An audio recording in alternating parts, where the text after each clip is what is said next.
Mesdames et messieurs, bonjour et bienvenue dans votre émission matinale Bonjour le Bénin, bonjour l'Afrique, bonjour le monde. Nous sommes le mercredi 1er octobre 2025. C'est le 10e mois de l'année qui enclenche donc sa présence. Eh bien aujourd'hui, mesdames et messieurs, cette date marque pour la police républicaine le début d'une opération de sensibilisation justement à tous ceux qui ont des véhicules au Bénin et qui ont des vitres opaques ou teintées. Vous aurez certainement affaire, pour ne pas dire, oui, vous aurez à rencontrer nos amis, les policiers dans la circulation et vous aurez certainement le temps aussi de nous faire le retour. Mesdames, Messieurs, ce matin également, nous allons parler de comment est-ce qu'on peut faire la limitation de naissance à travers la méthode contraceptive. Comment est-ce que vous pouvez faire le meilleur choix en la matière? Yasmine Damata et son invité vont nous éclairer davantage. Après, vous savez qu'aujourd'hui, dans notre pays, il y a des réformes qui engagent le monde agricole, par exemple. C'est ainsi que le président de la Chambre d'agriculture du Bénin, ainsi qu'un coordonnateur d'un grand projet de notre pays, viendront nous parler un peu de comment est-ce que les choses avancent de ce côté-là. Mesdames, Messieurs, nous sommes tous sur les réseaux sociaux. Comment est-ce que nous faisons pour trouver la bonne formule des mots de passe? Et oui, parce que nous pirater n'est pas toujours loin. Et donc, il faut faire le bon choix. Voilà un peu, entre autres, le menu de ce numéro, le numéro 13 de votre émission qui va se dérouler. Et vous savez que cette célébration commence toujours par la présence de la géniale. La plus géniale, bonjour. Toujours une belle entrée. Merci. Bonjour Alain. Comment allez-vous? Bien et vous-même? Très bien habillé ce matin. Merci. J'aime bien votre design là. Merci beaucoup. Bien assorti. On ne peut pas faire de la promo malheureusement, donc la personne entend.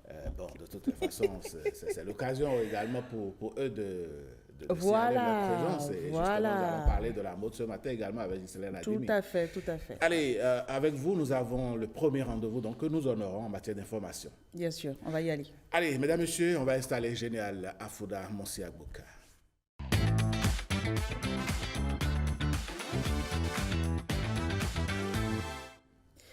Très heureuse de vous savoir au rendez-vous, mesdames, messieurs. Alain l'annonçait tout à l'heure. Si vous avez des vitres opaques sur votre véhicule dès aujourd'hui, eh bien, sachez qu'il vous faudra vous conformer aux lois de la République. Ce jour même, la police républicaine démarre une opération de sensibilisation à la norme requise. Il s'agit des prescriptions du décret gouvernemental portant réglementation de la mise en circulation des véhicules automobiles à vitres teintées ou opaques en République du Bénin. Le porte-parole de la police républicaine était ici même sur ce plateau pour des clarifications. On écoute ce qu'il a dit à ce propos. Il est dit qu'il est interdit de circuler avec des véhicules ayant des vitres opaques sur toute l'étendue du territoire de la République du Bénin, sauf bien sûr pour une catégorie de véhicules limitativement énumérés. Il est également interdit au terme de ce décret-là d'effectuer toute opération de nature à réduire le degré de transparence des vitres. On a parlé du pare-brise et des vitres latérales de l'une ou les deux vitres latérales de l'avant. Donc, je peux vous dire qu'il y aura un test qui viendra repréciser la pensée. Je vois qu'il y a plus de peur que de mal. Déjà, je tiens à préciser, à partir du 1er octobre, donc, l'opération va démarrer par une phase pédagogique. Il ne s'agira pas de mettre un véhicule en fourrière ou de faire payer des amendes à partir du 1er. Nous sommes donc dans une approche pédagogique au cours de laquelle nous allons rappeler les dispositions du décret aux usagers de la route et les exhorter à se mettre en règle. Maintenant, pour ceux qui ont acquis les véhicules avec des vitres teintées d'origine et qui sont détenteurs de leur carte, ils n'ont aucun problème, ils ne sont pas concernés par l'opération. Toutefois, il faut préciser qu'il y a des usagers, quand bien même ils ont acquis le véhicule avec des vitres teintées d'origine et qu'ils sont titulaires d'une carte d'autorisation de l'ANAT, ils vont rendre les vitres opaques. Ceux-là sont concernés par l'opération. Si la circulation des véhicules à vitres teintées non autorisés va prendre fin, les longues files d'attente dans les mairies aussi. C'est la promesse du gouvernement à travers une nouvelle plateforme numérique actuellement en phase pilote à Lokossa, Porto Novo et Djougou. Vous le verrez, l'initiative permet la fiabilité, la rapidité, mais aussi la transparence dans plusieurs démarches administratives. Le constat avec Rebecca Kenjaonde. N'importe quel moment, étant en vacances, fiabilité, rapidité et transparence, une nouvelle ère pour la gouvernance locale au Bénin. e-Commune, c'est la plateforme qui dématérialise désormais les services de l'administration au sein des collectivités locales. L'idée est d'optimiser l'efficacité de l'administration des mairies. Il s'agit en fait de mettre en place une plateforme d'accès aux e-services et à l'information relative aux communes et accessible à travers un portail national central. Mettre en place un back-office spécifique pour faciliter le traitement des demandes des citoyens et également accompagner la conduite du changement avec notamment la formation des acteurs pour une prise en main de la plateforme. Actuellement en phase pilote, le projet concerne 3 villes, Lokossa, Porto Novo et Djougou. Dans ces communes, 5 démarches administratives sont désormais accessibles en ligne. L'autorisation de sortie de culte, l'organisation de manifestations sportives ou éducatives, l'autorisation d'inhumation au cimetière, de sortie de caravanes et de voyage de mineurs vers l'étranger. La possibilité d'avoir des informations locales, donc tout ce qui est lié à l'identité de la commune, les informations démographiques, l'agenda de la commune et toute son identité visuelle. Cette digitalisation de l'administration communale répond non seulement aux exigences d'efficacité et de transparence, mais elle renforce également la participation citoyenne et la redevabilité des autorités locales. Les actions engagées par le gouvernement au cours de ces dernières années ont permis de transformer de façon significative le paysage numérique au Bénin. Ce projet s'inscrit dans la continuité des réformes. Au-delà des services administratifs, e-Commune offre aussi une opportunité unique, celle de donner plus de visibilité à nos communes. Elle devient une fenêtre ouverte sur le monde, permettant de valoriser leurs richesses, leurs atouts et leurs potentialités économiques, culturelles et touristiques. C'est une véritable vitrine qui pourra renforcer leur attractivité et leur rayonnement. Chers élus locaux, chers responsables communaux, chers secrétaires exécutifs, chers maires, je veux m'adresser à vous directement. Ce projet, il est d'abord le vôtre. Il ne vivra que par votre implication. Il ne convaincra que si vous y croyez. C'est dans vos communes que se joue l'avenir de cette plateforme. Mais cette montée en puissance est aussi une montée en responsabilité. La responsabilité de faire du numérique un outil de progrès et non d'exclusion. La responsabilité de veiller à ce que, oui, la technologie reste au service du citoyen et jamais l'inverse. Avec e-Commune, un pas important est franchi vers une gouvernance locale, numérique, participative et inclusive. La plateforme sera progressivement étendue à l'ensemble des communes du Bénin. D'un constat à un autre, mais cette fois-ci avec Yves-Patrick Loko et Calvador Arwanou, la route Sebepodi-Porto Novo fait actuellement l'objet d'un projet de modernisation et de dédoublement. Des poteaux pour l'éclairage y sont déjà installés. Fiat Lux. La lumière jaillit peu à peu sur l'autoroute Seme-Porto Novo, longue de 10 km. Depuis quelques jours, les populations assistent avec satisfaction à l'installation des premiers lampadaires pour éclairer la voie. Les candélabres que nous installons sont des candélabres de type solaire, qui fonctionnent avec l'énergie du soleil. Les candélabres sont prévus tout le long du projet sur le TPC, mais aussi de part et d'autre des trottoirs. En termes de réglage, il y a l'inclinaison des panneaux et il y a un certain nombre de réglages de précision qui doivent être exécutés. À la fin du projet, vous verrez que ça va être quelque chose d'extraordinaire et de formidable. puis avec l'installation de double cross au sterton central et simple cross alternés dans les trottoirs, ça va être plus la fierté de ces populations. On ne peut pas trouver mieux. Ici, on assemble les éléments, la tige principale, les ampoules, la batterie et le panneau. Des ouvriers rompus à la tâche s'activent et jouent leur partition pour que l'éclairage soit chose effective sur la nouvelle voie Sémé-Porto Novo. L'objectif est d'arriver au cours du mois de novembre, je veux dire, à terminer les installations sur le TPC et sur le long des trottoirs. C'est des experts dans le côté électricité qui ont bien étudié cela, qui a été approuvé même par l'État. Ce n'est pas la première fois qu'on utilise le système solaire, c'est-à-dire la base solaire, dans le pays, au Bénin. C'est tout. Donc cela a été bien étudié.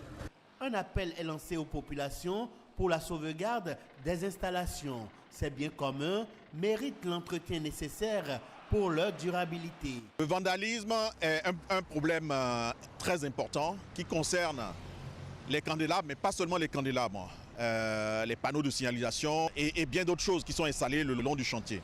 Nous travaillons avec les autorités locales à dissuader toute forme de vandalisme. Je suis heureux pour cette population qui va être très heureuse que ce projet se termine dans les délais. Giratoire à Gregbé et au carrefour Yagbé et prochaine installation de feux tricolores sont les autres travaux à effectuer sur l'autoroute qui s'éclaire petitement. 7 jeunes journalistes ont été primés dans le cadre du concours d'Ohami dédié à la santé sexuelle et reproductive. Un plaidoyer fort pour un meilleur accès à l'information porté par le réseau des journalistes pour les droits en santé. Hilaire Kodjo et Julia Kweikou. 87 candidats, 4 catégories et un même engagement, informer, sensibiliser, défendre les droits sexuels et reproductifs. À l'issue du concours organisé par le réseau des journalistes pour les droits en santé sexuelle et reproductive RJDSSR Bénin, 7 lauréats ont été distingués, une victoire pour la relève médiatique et pour la cause. Ce concours récompense donc les meilleures productions journalistiques, presse écrite, radio, télévision et web, abordant les DSSR avec un focus particulier sur le cadre légal béninois révisé en 2021 en matière de santé sexuelle et reproductive. Nous ne remettons pas seulement des prix aux professionnels des médias, mais nous voudrons célébrer des voix qui ont osé briser le silence, des voix qui ont porté des récits de vie, des combats et des espérances. Parmi les lauréats, 2 journalistes du service public de l'audiovisuel ont hissé haut les couleurs de la SRTB. Modeste Adani de Radio Bénin, premier de sa catégorie, et Victorine Bondé de Bénin TV, deuxième en télévision. Pourquoi investir dans un journalisme responsable? Le comité d'organisation, à travers le concours d'Ohami à voix égale, a lancé un plaidoyer. Plus de la moitié des participants ont peiné à avoir accès à des sources crédibles et seulement 16% ont reçu une formation sur les DSSR. Et nous avons une direction qui est en charge des statistiques sanitaires et qui fournit les informations. La porte du ministère de la Santé, elle est ouverte. Venez quand vous voulez, tapez à toutes les portes, vous aurez accès aux informations. Ces efforts contribuent à renforcer l'éthique et la déontologie qui doivent toujours guider notre métier. Je voudrais compter sur vous pour que la prochaine édition soit, pourquoi pas à Natitengu, à Kobli, à Parakou, à Aboumé. Cette cérémonie consacre des talents et interpelle les décideurs pour que les voix des DSSR résonnent plus fort, plus loin et plus juste. Mise en œuvre du programme Gbesoke, les transferts monétaires ont démarré. Dans le plateau, c'est Pobé qui est sélectionné pour l'opération et quelques bénéficiaires des transferts monétaires du gouvernement reçoivent la visite du directeur départemental des affaires sociales. Après les opérations de distribution de cartes avec les numéros personnels d'identification, NPI, suivis de cartes SIM, Place au transfert monétaire du programme Besoké qui, au-delà d'un appui ponctuel, est un levier de responsabilisation et d'émancipation économique. Koubé est la commune pilote du département du Plateau. Quand j'ai venu chez ma grand-mère, j'ai vu un message. On a dit que d'accord. J'ai vu 10 000. L'équipe de la direction départementale des affaires sociales et de la microfinance du Plateau, conduite par son premier responsable, est témoin de la joie des bénéficiaires. Ils ont reçu, pour le compte du mois de septembre 2025, le premier transfert d'argent pour leur permettre de se nourrir. Cette descente au contact de quelques bénéficiaires que nous avons eu à rencontrer prouve à suffisance que ces transferts sont devenus effectivement une réalité.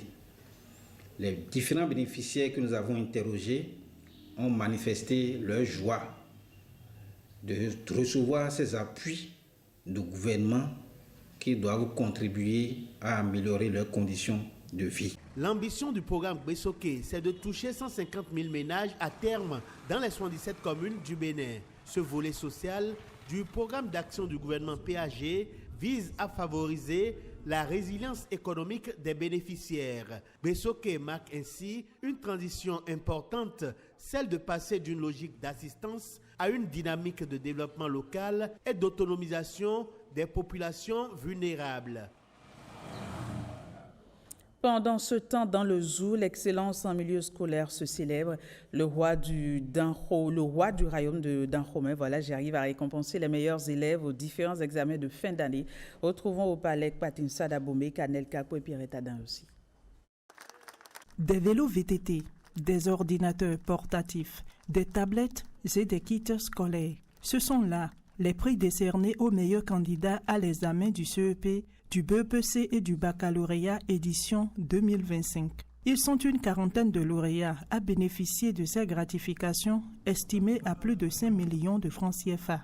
Une initiative de Sa Majesté Dada Dewenondi, Worodo Beyanzenwebadja, roi du royaume de Dahomey. Fais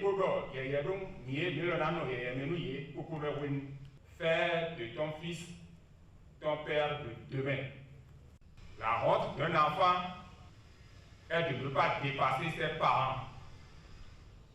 Si toi tu es gay, nous venons dans tes composés tout en nous. Majesté, au nom de mes camarades lauréats, je voudrais vous adresser mes sincères remerciements. Vos encouragements et vos bénédictions resteront gravés dans nos mémoires et nous inspireront à poursuivre nos efforts avec courage et détermination. À la même occasion, les 3 meilleures filles au bac, toutes séries confondues du département, ont été primées. Il convient que nous acclamions son Excellence, la Majesté, pour cette œuvre inédite. Et je voudrais inviter tous les lauréats à toujours mériter la confiance de la Majesté. Ce sacre de l'excellence, une première dans l'histoire du royaume de Dahomey, est soutenu par Coris Bank. L'initiative vise non seulement à encourager les apprenants à davantage exceller, mais aussi à faire naître l'émulation intellectuelle dans le rang des apprenants pour de bons résultats. Allez, on parle sport dans ce bulletin. Après un mois d'intense compétition, la phase préliminaire du festival départemental du sport féminin s'est achevée au stade omnisport de Goro. Au menu, la gymnastique, la gymnastique, l'Ubuntu et la lutte traditionnelle. Reportage. L'ambition clairement affichée par le ministère des Sports, c'est de faire la promotion du sport féminin. Élever le sport féminin à un niveau compétitif. Et pour permettre à ce que cette dynamique puisse durer dans le temps, le ministère des Sports a inscrit cette activité dénommée Festival départemental du sport féminin dans les PTA. Et donc c'est pour constituer des pépinières et faire en sorte que nous puissions disposer d'éléments pouvant assurer la continuité. Et cette activité, cette année, a ciblé 3 disciplines, notamment la gymnastique. Nous avons également le Ubuntu, nous avons également la lutte traditionnelle. Au niveau de la gymnastique, nous avons les U15 au niveau du Buntu, nous avons également les U15. Au niveau de la lutte traditionnelle, nous avons 2 catégories. Nous avons la catégorie des U15 et la catégorie des U17. Et nous avons toutes les communes qui sont représentées pour participer à cette phase départementale. Et c'est pour vous dire que le département du Zou est prêt. Nous connaissons désormais les communes, pour ne pas dire les athlètes qui vont représenter notre département, qui vont porter l'étendard du département du Zou à la phase nationale du sport féminin qui va se dérouler dans les tout prochains jours.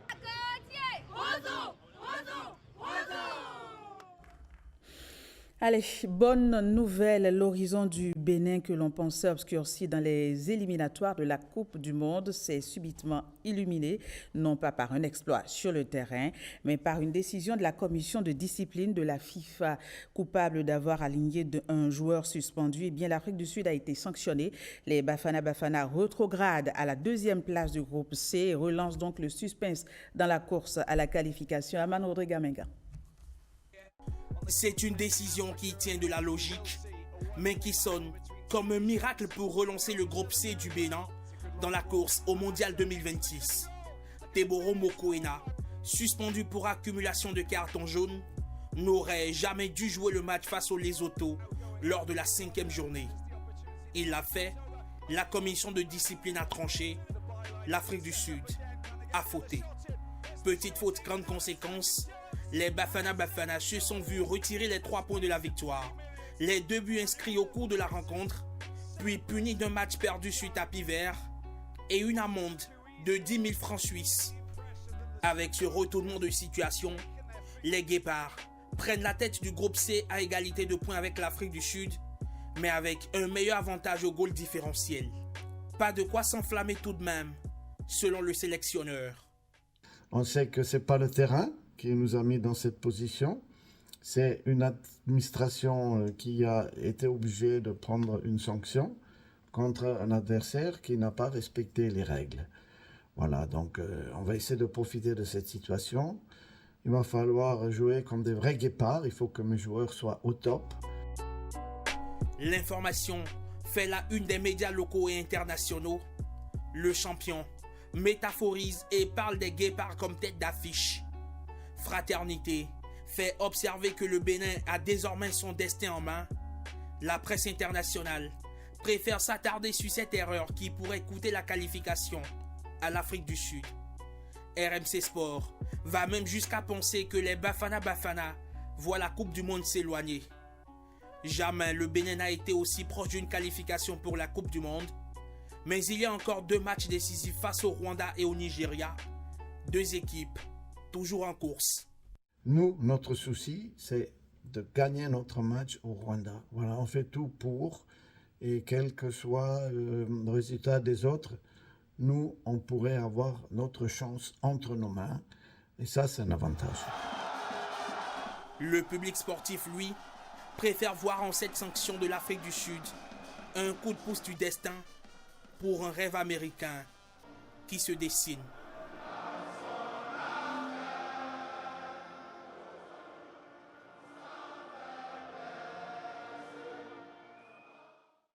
Voilà, qui sait, hein, tout est permis. Allez, où vous rendre aujourd'hui pour faire vos emplettes dans les marchés. On vous aide à y voir plus clair.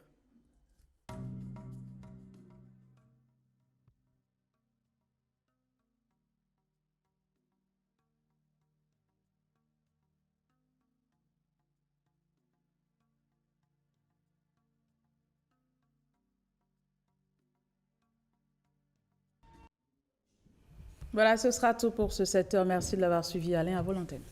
Eh oui, l'antenne, je la reprends tranquillement. Merci beaucoup, Génial Afoura Mossi Agoka. Vous savez que le mois d'octobre est marqué aussi par, on parle d'Octobre Rose, la lutte contre le cancer du sein. Oui, tout à fait. Pendant tout ce mois, on va pouvoir en parler également. Tout à fait. Avec le desk santé. Mm-hmm. Et donc, dont je fais partie aussi. Donc, bon, on va se serrer les coudes. Allez, moi, j'annonce les couleurs.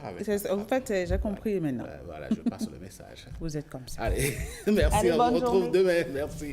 Allez, chers amis, on va ouvrir donc la page politique de cette émission. Vous le savez, Les élections s'approchent à grands pas dans d'autres pays et les partis politiques sont presque en ébullition. C'est vrai qu'en surface, on ne voit pas grand-chose bouger et surtout du côté de l'opposition. C'est justement de l'opposition qui sera question ce matin dans Instant Politique. On va installer notre invité avec ce tapis.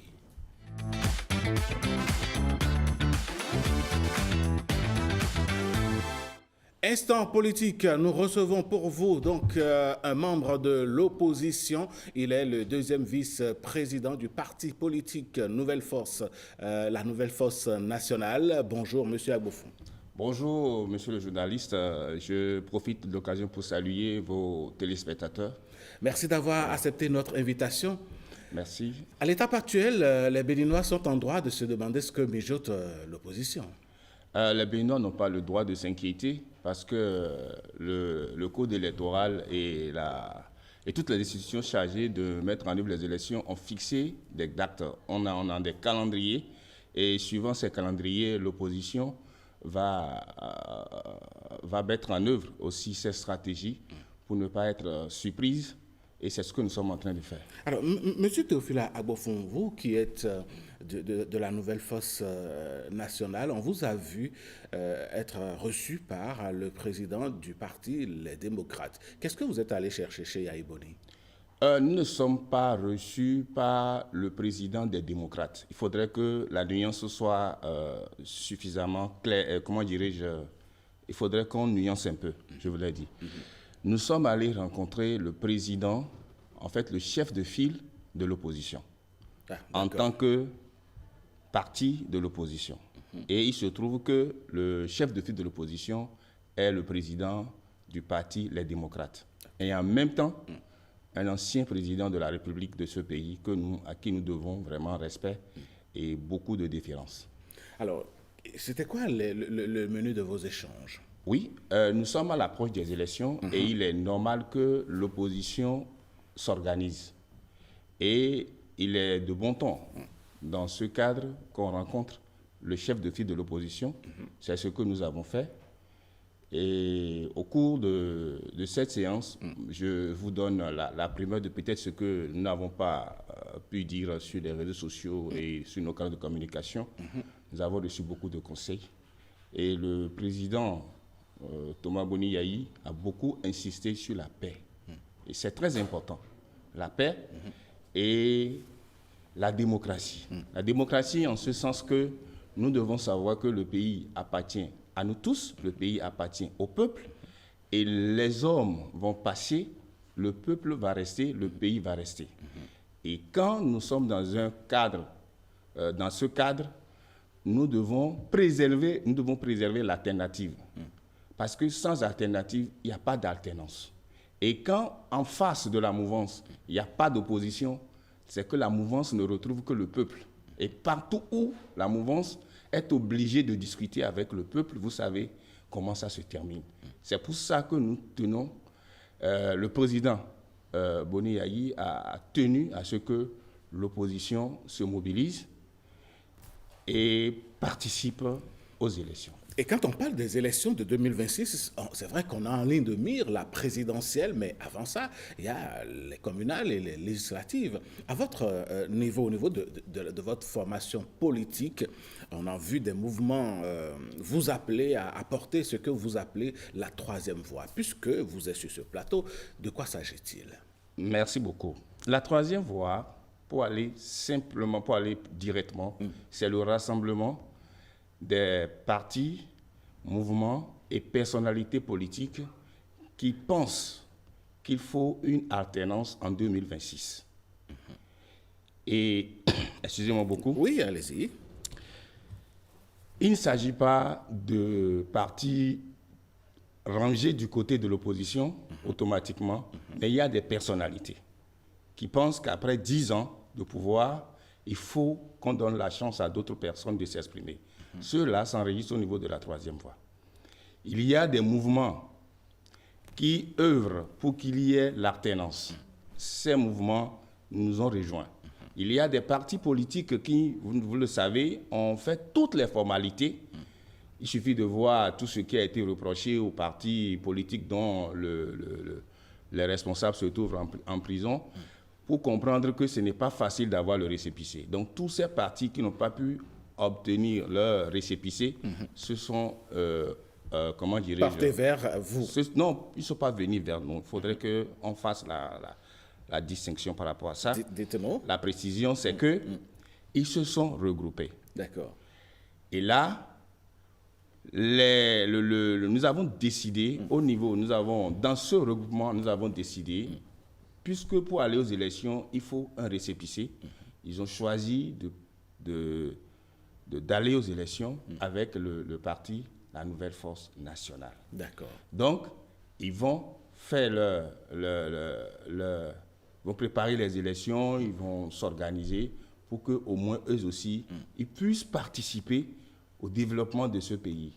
C'est cette opportunité que nous leur avons donnée en disant oui, le parti politique, La Nouvelle Force Nationale, est en mesure de les accompagner dans ce chemin-là. Alors, à ce niveau, dites-nous, quand on va aborder les élections législatives, comment est-ce que la Nouvelle Force Nationale et tous les autres mouvements qui gravitent autour entendent aborder les législatives, justement? Je vais profiter de votre question pour dire aux Béninois de laisser tous les tintamarres qui, aujourd'hui, entourent la présidentielle. La présidentielle est en avril 2012. 2026. Voilà. On ne va pas revenir en arrière. On ne va pas revenir en arrière. Excusez-moi beaucoup. Non, allez-y. La présidentielle est en avril 2026. 2026. Oui. Alors, qu'on se calme et qu'on se focalise sur les législatives, sur les communales. Il faut d'abord que le peuple montre à ces députés qui ont confondu la représentation au remplacement, il faudrait que le peuple leur montre que le peuple est là. Il faudrait que le peuple leur retire leur mandat, le confie à d'autres personnes, déjà en janvier 2026. C'est ce travail que nous sommes en train de faire. Donc nous nous préparons pour aller aux élections législatives et communales. Est-ce que vous irez au niveau de l'opposition aux législatives avec une liste unique ou bien il y aura plusieurs listes? Pour le moment, à la date d'aujourd'hui, nous sommes 3 partis vraiment ancrés au niveau de l'opposition. Nous avons les démocrates, nous avons le GSR et nous avons la Nouvelle Force Nationale. Alors, il est possible que nous ayons les 3 listes, il est possible que nous ayons 2 listes pour les élections législatives et communales. Donc, pour le moment, les tractations se poursuivent, on peut dire. Les tractations se poursuivent. Et tout sera, comment dirais-je, c'est l'obtention des documents pour lesquels, vous savez, quitus fiscal et toutes les difficultés qui ont été savamment préparées pour empêcher les gens d'aller aux élections. Ah oui, vous pensez qu'il y a des dispositions qui ont été prises pour que les gens n'aillent pas aux élections? Tout est quand même libre et transparent, non? Non. Vous savez, quand je prends le quitus fiscal, j'en ai parlé la dernière fois ici, c'est ceux qui ont voté, ceux qui ont accepté que cette disposition soit mise dans le code électoral ont failli. Aucun homme politique sérieux ne peut accepter qu'on dise que celui qui est au pouvoir délivre le quitus fiscal à son opposant pour qu'il vienne prendre le pouvoir. Mais il faut quand même une organisation, parce qu'il y a le contentieux fiscal. Le contentieux fiscal peut être subjectif. Alors, je peux ne pas te donner le quitus fiscal tout simplement parce que je pense que tu dois payer plus. Et il faut que tu me démontres que tu ne vas pas payer plus. Et là, ça peut prendre des mois. Pendant ce temps, le calendrier électoral court. Et c'est malheureux... Le délai de forclusion peut arriver. Il peut arriver. Et c'est malheureux que des personnes à qui nous avons confiance, que nous avons envoyées au Parlement, puissent aller s'asseoir et voter ces lois. Eux-mêmes, ils sont en train de souffrir actuellement de ces lois-là, qu'ils ont votées certainement dans le noir sans savoir pourquoi. Alors, ce que nous savons, par contre, c'est que le parti d'opposition, les démocrates, a lancé donc le casting, l'avis à tous ceux qui veulent bien être candidats de se manifester. Quand vous regardez les critères énumérés par ce parti politique, qui est libre de fixer ces critères à lui, est-ce que quelque part, on peut affirmer qu'il y a des ambitions qui sont brisées avec ces critères? Je préfère qu'on ne parle pas d'ambition brisée. Mais si vous en parlez, je vais dire que c'est le code électoral avec la constitution révisée qui a déjà brisé des ambitions. Ce que les démocrates ont fait, si la mouvance présidentielle avait fait cela, on serait heureux. On n'en sait rien. On ne sait pas si l'on fait ou pas. Ils n'ont rien fait. Ils n'ont rien fait et eux-mêmes, ils en parlent. Parce que dans leurs émissions, vous allez entendre, on ne nous a pas imposé la tête, on nous a imposé le corps, ainsi de suite. Bref, ce que je voudrais dire, la démarche du parti Les Démocrates doit être saluée.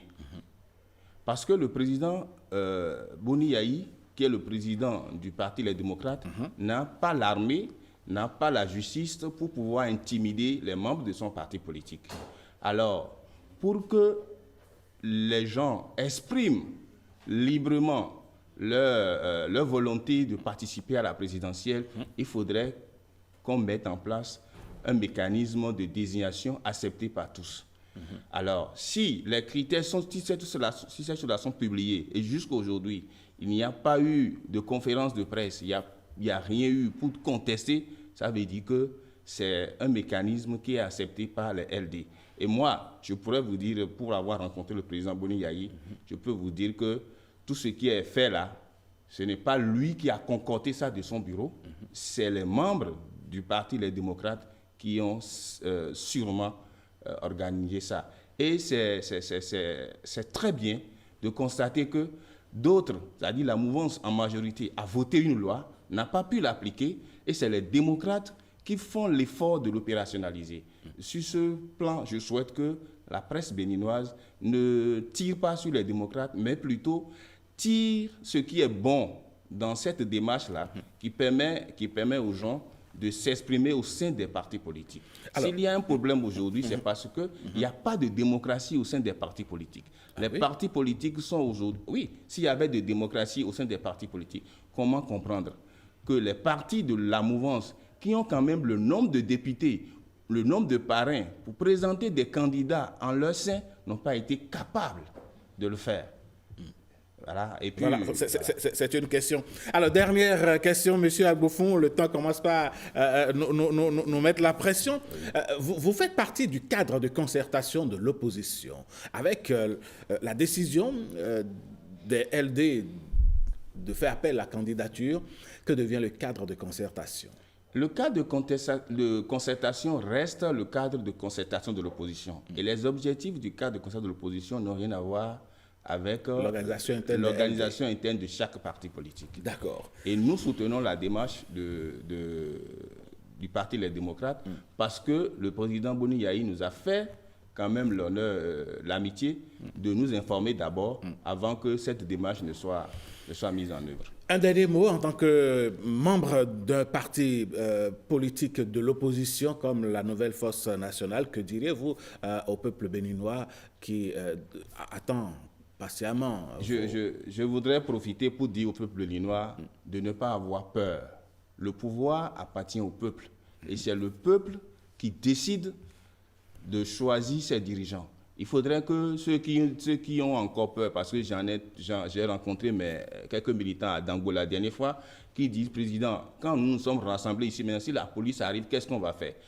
Je dis aux Béninois de ne pas avoir peur. On n'a pas deux pays, nous n'avons que le Bénin.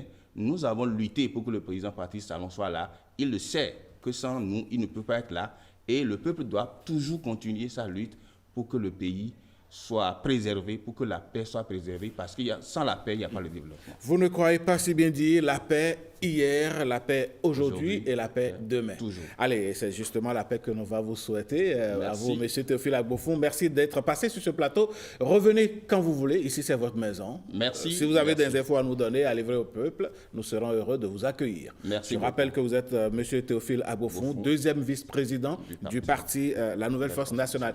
Excellente journée à vous. Merci. À très bientôt. À très bientôt. Allez, mesdames, messieurs, cette émission va se poursuivre. Donc, on va mettre le tapis qui va accueillir donc la prochaine rubrique. Patrick Diossou va s'installer avec son invité, pourquoi pas ses invités. Allez, M. Agoufou, on va prendre congé de vous. Vous allez céder votre siège à d'autres invités. Merci beaucoup.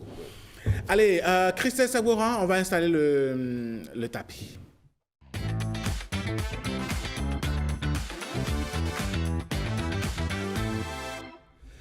Événement à la une, nous continuons donc cette émission, mesdames, messieurs, et nous allons joindre, pourquoi pas, plusieurs cordes à notre arc. Patrick Diossou, bonjour. Oui, bonjour Alain Sochoumé, plusieurs cordes à notre arc. Nous allons faire un tour vers le passé et puis raccorder ce passé à un présent, je dirais, par rapport à l'agriculture. Absolument. Patrick Diossou, vous ne croyez pas si bien dit, je crois que vous êtes un visionnaire. Pourquoi? Parce que chaque matin, on doit manger. Dans la journée, on doit manger. Tout à fait. Et pour manger, il y a des acteurs qui travaillent au champ. Oui. Il y a des acteurs qui les accompagnent. Tout à fait. Et depuis 2016, le président Patrice Talon a engagé des réformes dans plusieurs secteurs, dont l'agriculture. Oui. Et sur ce plateau, on va parler justement d'agriculture avec le président de la Chambre de l'agriculture du Bénin, M. Imale Herman Dieta. Bonjour. Bonjour. Merci d'avoir accepté notre invitation. Merci. Vous êtes devenu comme un pilote de l'avion agricole dans notre pays. Vous accompagnez avec, sous la houlette du chef de l'État, bien sûr, et du ministre de Souy, beaucoup de structuration, de restructuration dans plusieurs interprofessions. La dernière en date, c'est l'interprofession du riz. Parlez-nous de comment est-ce que cette interprofession a été restructurée pour qu'on arrive à ce résultat que vous avez obtenu hier seulement. Merci. Il faut d'abord définir une interprofession comme un cadre de concertation et de gouvernance des acteurs clés d'une filière. En l'occurrence, l'IFRIS, qui est l'interprofession dédiée à la filière riz, qui a été installée hier dans les locaux de la Chambre nationale d'agriculture. Donc l'interprofession riz existait, mais elle était composée avant notre réforme des acteurs, tous les acteurs de la filière. Je vais parler des producteurs, des transformateurs, des institutions et les commerçants. Mais depuis l'avènement de cette réorganisation, de cette réforme, elle n'est composée que de deux familles d'acteurs qui prennent les risques dans cette filière. Je vais parler des producteurs et des transformateurs qui ont pour rôle aujourd'hui de renforcer, de lutter pour coordonner les efforts de tous les acteurs et les réorganiser pour l'intérêt des membres de toutes les familles qui composent cette filière. Alors, M. Imale, je reste avec vous avant d'aller vers le docteur Bako. Quelle est la nécessité, M. Dieta, de restructurer la filière riz, l'interprofession riz? Vous savez qu'aujourd'hui, le riz est l'une des principales denrées consommées dans notre pays. Et quand vous voyez cette filière telle qu'elle est organisée, elle n'est pas encore ce que nous voulons qu'elle soit. Une filière comme celle du riz doit être capable de défendre les intérêts de ses membres. Elle doit s'organiser pour être une filière durable et compétitive. Aujourd'hui, les enjeux qui sont face à cette interprofession, c'est d'abord de s'organiser, c'est la production nationale. Il faut produire suffisamment pour réduire la dépendance des importations de riz étranger dans notre pays. Et pour le faire, il faut une réorganisation de ces les membres de ces acteurs. Donc la nécessité de réorganiser ces filières, c'est de la débarrasser de tout ce qui l'empêche de jouer son rôle, d'être une filière compétente, une filière durable, qui crée des emplois et qui permet à ces emplois de générer des devises pour l'État. Des ressources pour l'État. D'accord. Alors, docteur Idrissou Bako, bonjour. Bonjour, monsieur. Merci d'être sur ce plateau. Merci. Vous êtes le coordonnateur national du projet de développement intégré des chaînes de valeurs agricoles. Quel rôle le projet que vous dirigez a-t-il joué dans la restructuration de l'interprofession riz? Merci bien. Permettez-moi de présenter d'abord le projet de développement intégré des chaînes de valeur agricoles. C'est un projet cofinancé par le gouvernement de la République du Bénin et la Banque islamique de développement et qui a pour objectif de faire de 2 spéculations, le riz et le maïs, des sous-secteurs intégrés viables permettant d'assurer la sécurité alimentaire, la promotion d'emplois durables et l'amélioration des conditions de subsistance des ménages intégrés dans les activités de la filière, c'est-à-dire en partant de la production, la transformation jusqu'à la commercialisation. Alors pour ce qui concerne le projet, dans le document d'évaluation du projet, il est prévu l'appui à l'installation ou à la redynamisation des 2 interprofessions, l'interprofession riz et l'interprofession maïs. Alors pour ce qui nous concerne, dès le démarrage du projet, nous avons entamé une rencontre avec les différents acteurs et les différentes organisations paysannes professionnelles, notamment le cadre de concertation des riziculteurs du Bénin, le Conseil national des transformateurs de riz du Bénin, la plateforme nationale des organisations professionnelles et producteurs agricoles, l'interprofession même de la filière riz au Bénin et la Chambre nationale d'agriculture du Bénin. Alors, après ces différentes rencontres, nous avons signé aussi des conventions avec des structures, des directions spécialisées en matière d'accompagnement des organisations paysannes, notamment la direction de la résidation rurale, des organisations professionnelles de l'entrepreneuriat agricole. Alors, quand nous les avons rencontrés, nous avons montré la disponibilité du projet à accompagner le processus. Nous n'avons pas voulu imposer une activité, un calendrier aux acteurs. Nous leur avons exprimé cette disponibilité et tout de suite, la plateforme nationale des organisations professionnelles et producteurs agricoles a pris le devant pour réunir tous les acteurs à Boïcon afin de faire, disons, une revue de la situation de l'interprofession. La Chambre nationale d'agriculture du Bénin y était et au cours de cette rencontre, tous les acteurs ont convenu que pour conduire ce processus, il va falloir confier cela à la Chambre nationale d'agriculture. Donc, le fait que la Chambre nationale d'agriculture du Bénin ait pris à main ce processus, cela est une émanation de tous les acteurs. Et tout de suite, la Chambre nationale d'agriculture du Bénin a montré vraiment un pragmatisme dans la conduite de ce processus. Elle a organisé une grande rencontre de tous les acteurs où il a eu la revue de tous les documents existants. Les bases ont été revues pour que... Exactement. Alors, les bases ont été revues et il a eu programmation des activités devant conduire à l'installation de l'interprofession. Et après cela, les acteurs se sont retrouvés pour faire la sensibilisation dans toutes les communes rizicoles du Bénin. Aucun acteur n'a été laissé pour compte. Et le résultat est que l'interprofession du riz a désormais un bureau. Alors, Monsieur Dieta, quelles sont les priorités immédiates de ce bureau-là? Oui, avant de vous dire quelles sont ces priorités, je voudrais confirmer ce que le coordonnateur a dit. L'accompagnement de la Chambre a consisté d'abord à faciliter la concertation de tous les acteurs de la filière, depuis le village jusqu'au niveau national. Après le village, au niveau commune, il y a eu des assemblées générales qui ont été organisées dans toutes les communes productrices du riz, en relation avec les CSEC qui sont une représentation du ministère de l'Agriculture, de l'Élevage et de la Pêche.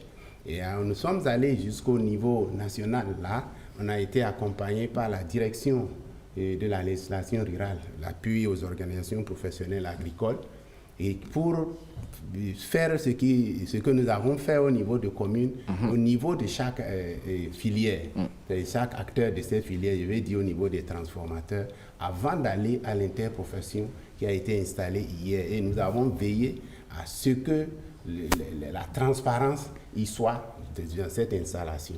Donc pour revenir à ce que vous avez dit... Les priorités de ce nouveau bureau. Les priorités de ce nouveau bureau, c'est d'abord la cohésion au sein des acteurs.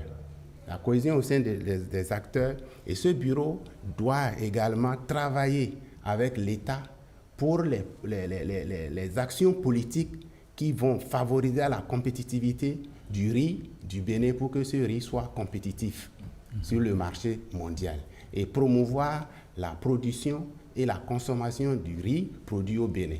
Puisque aujourd'hui, le riz du Bénin peut et doit nourrir le Béninois.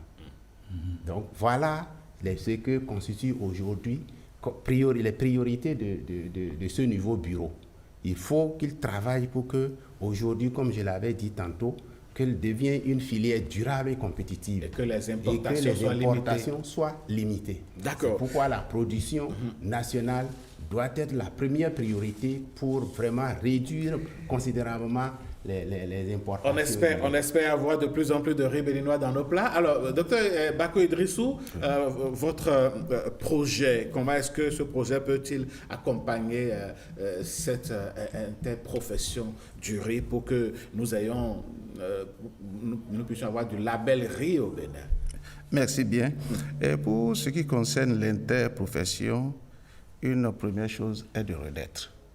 C'est la renaissance que nous avons vécue hier.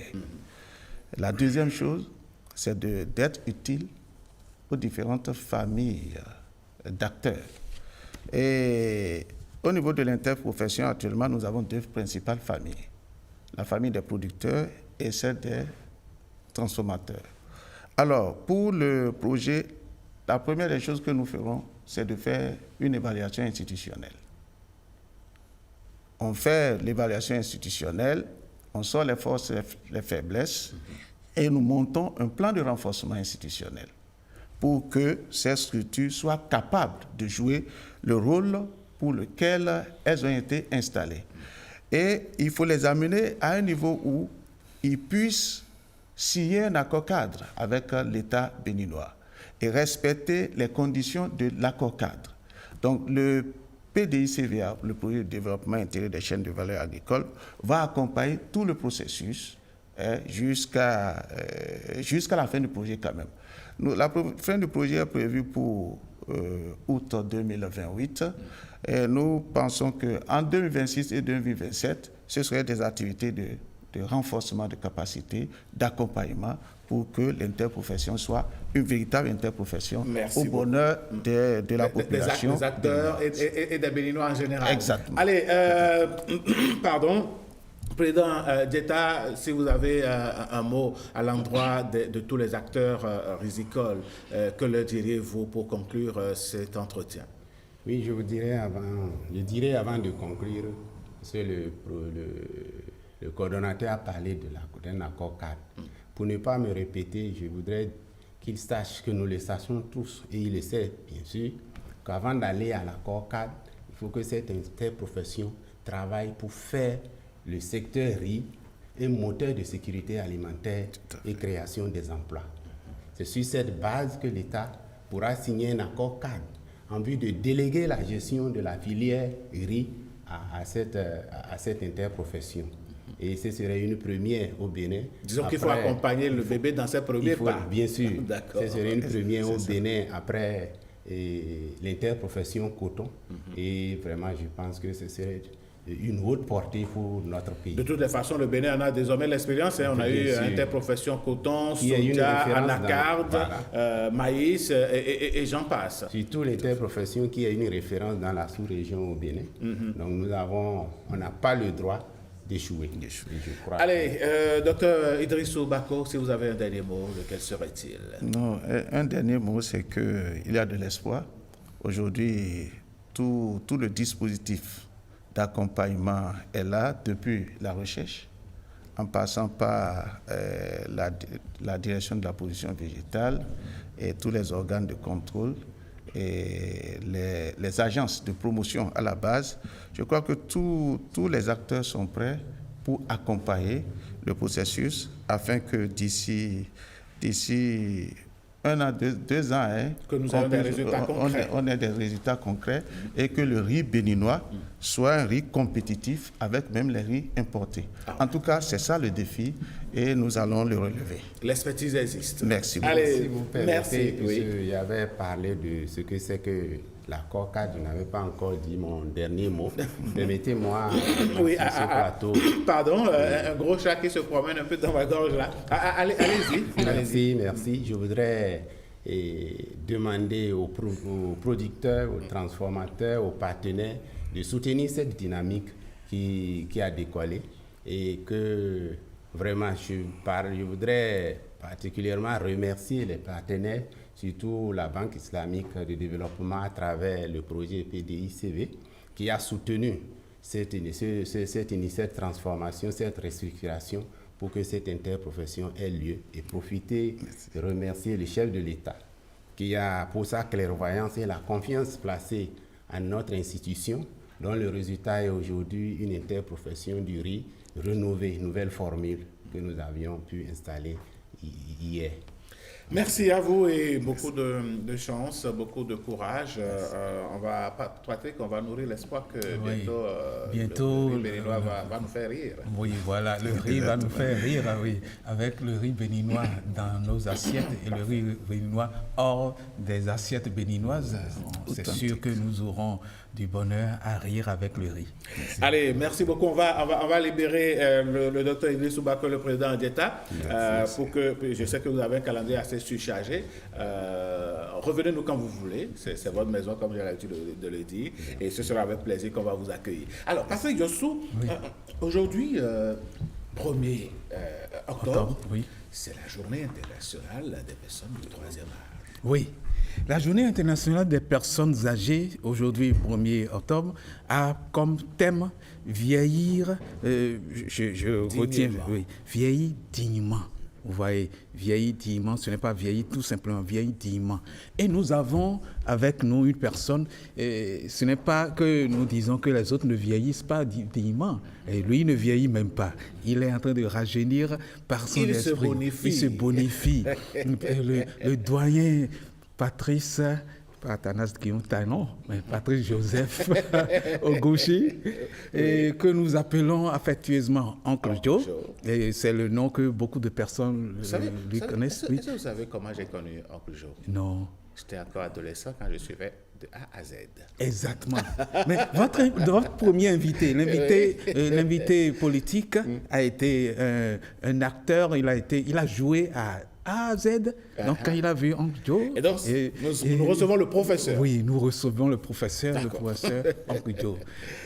Oncle Joe, bonjour. Bonjour, chers amis. Bonjour, chers jeunes collègues. Oh, ça fait plaisir que l'Oncle Joe nous appelle collègue. C'est un honneur. C'est un honneur, oui. Oncle Joe, aujourd'hui, c'est cette journée qui parle des personnes âgées. Et vous êtes journaliste radio d'abord avant d'être journaliste télé, vous avez créé une émission, Papito Mamita, une émission qui a pu recréer le cordon entre la nostalgie et puis ce qui peut ressembler à de la mélancolie, mais que cette nostalgie ne soit pas de la mélancolie. Dites-nous, quel est le fondement de cette émission, Papito Mamita? Merci, je dis bonjour aux amis téléspectateurs. Je vous remercie pour cet honneur que vous me faites en me sortant de mon trou.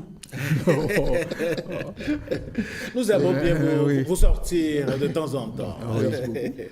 Non, je pense que vous avez déjà dit quel est le fondement de cette émission. C'est permettre à la vieillesse. Oui. Est-ce qu'on va dire vieillesse? Non. De vivre des souvenirs qui les rajeunissent. Je dirais permettre à l'expérience de s'exprimer. Voilà, donc c'est ça. C'est des personnes qui, une fois hors du jeu, hors du circuit, sont laissés pour compte. Oui. Alors qu'ils ont leur mot à dire. Et leur mot est très important. Oui. Donc on dit souvent que dans une maison où il n'y a pas une personne âgée, où tout le monde est jeune, cette maison n'a pas d'avenir. Parce que l'avenir se construit sur le passé. Oui. D'accord. Donc il faut s'informer du passé. Et on dit aussi qu'un jeune qui vient dans une maison pour construire, s'il ne demande pas des renseignements aux anciens, il risque de construire... D'implanter le bâtiment. Sur des tombes, etc. Donc c'est redonner la parole aux personnes âgées pour se retrouver, pour revivre, mais également permettre aux jeunes, aux générations jeunes et futures de tirer exemple, qu'ils soient leur lampe. Voilà. Oui, alors comment ça se déroulait l'émission? Émission radiophonique, de la musique, des témoignages, comment ça se passait? Bon, je vais dire que c'est même les personnes âgées qui ont donné la direction à cette émission. Oui. Bon, j'ai pensé à l'idée parce que, tout simplement, j'ai senti à travers mon père que les personnes âgées ont besoin de la compagnie. Oui. Je ne me lasserai pas de raconter que mon père avait plusieurs postes radio. Les pays transistors. Oui. Pour aller se mettre dehors, il avait son poste transistor. Oui. Pour aller à la douche, il avait un autre à la douche. Oui. Et carrément. Chaque espace avait son appareil. Avait son appareil. Oui. Alors, j'ai constaté souvent que la radio est tout le temps allumée. Oui. Un jour, je lui ai dit, mais papa, tu gaspilles du courant, tu gaspilles des piles. Parce que c'était pour aller dehors, c'est les piles qu'il faut avoir. Oui. Au salon, c'est le courant. Parce que c'était des langues qui ne comprennent pas, qui se parlent. Je dis, mais tu ne comprends rien. Mais tu écoutes quand même. Et il me dit, toi, combien de fois tu viens me voir ici? Lui, il est là à tout moment. Ah, d'accord. C'est fort, ça. Donc, c'est de la compagnie. Oui. Et ça m'a travaillé. J'ai vu que les personnes âgées ont besoin de la compagnie. Oui. Même s'ils sont seuls, il leur faut une compagnie. Mais quelle compagnie? Il faut un programme qui les concerne, qui les intéresse. Oui. Parce que voilà une personne qui, à défaut d'un contenu qui le concerne, écoute ce qu'il ne comprend pas. L'essentiel, c'est qu'il y ait le son. Oui. L'essentiel, c'est qu'il sente qu'il n'est pas seul. Donc c'est là où j'ai pensé qu'il fallait un programme qui les intéresse. Et dès que c'est lancé, ce programme, d'abord, c'est la musique du passé. Oui. Ça les faisait revivre. Et maintenant, donner-leur la parole pour qu'ils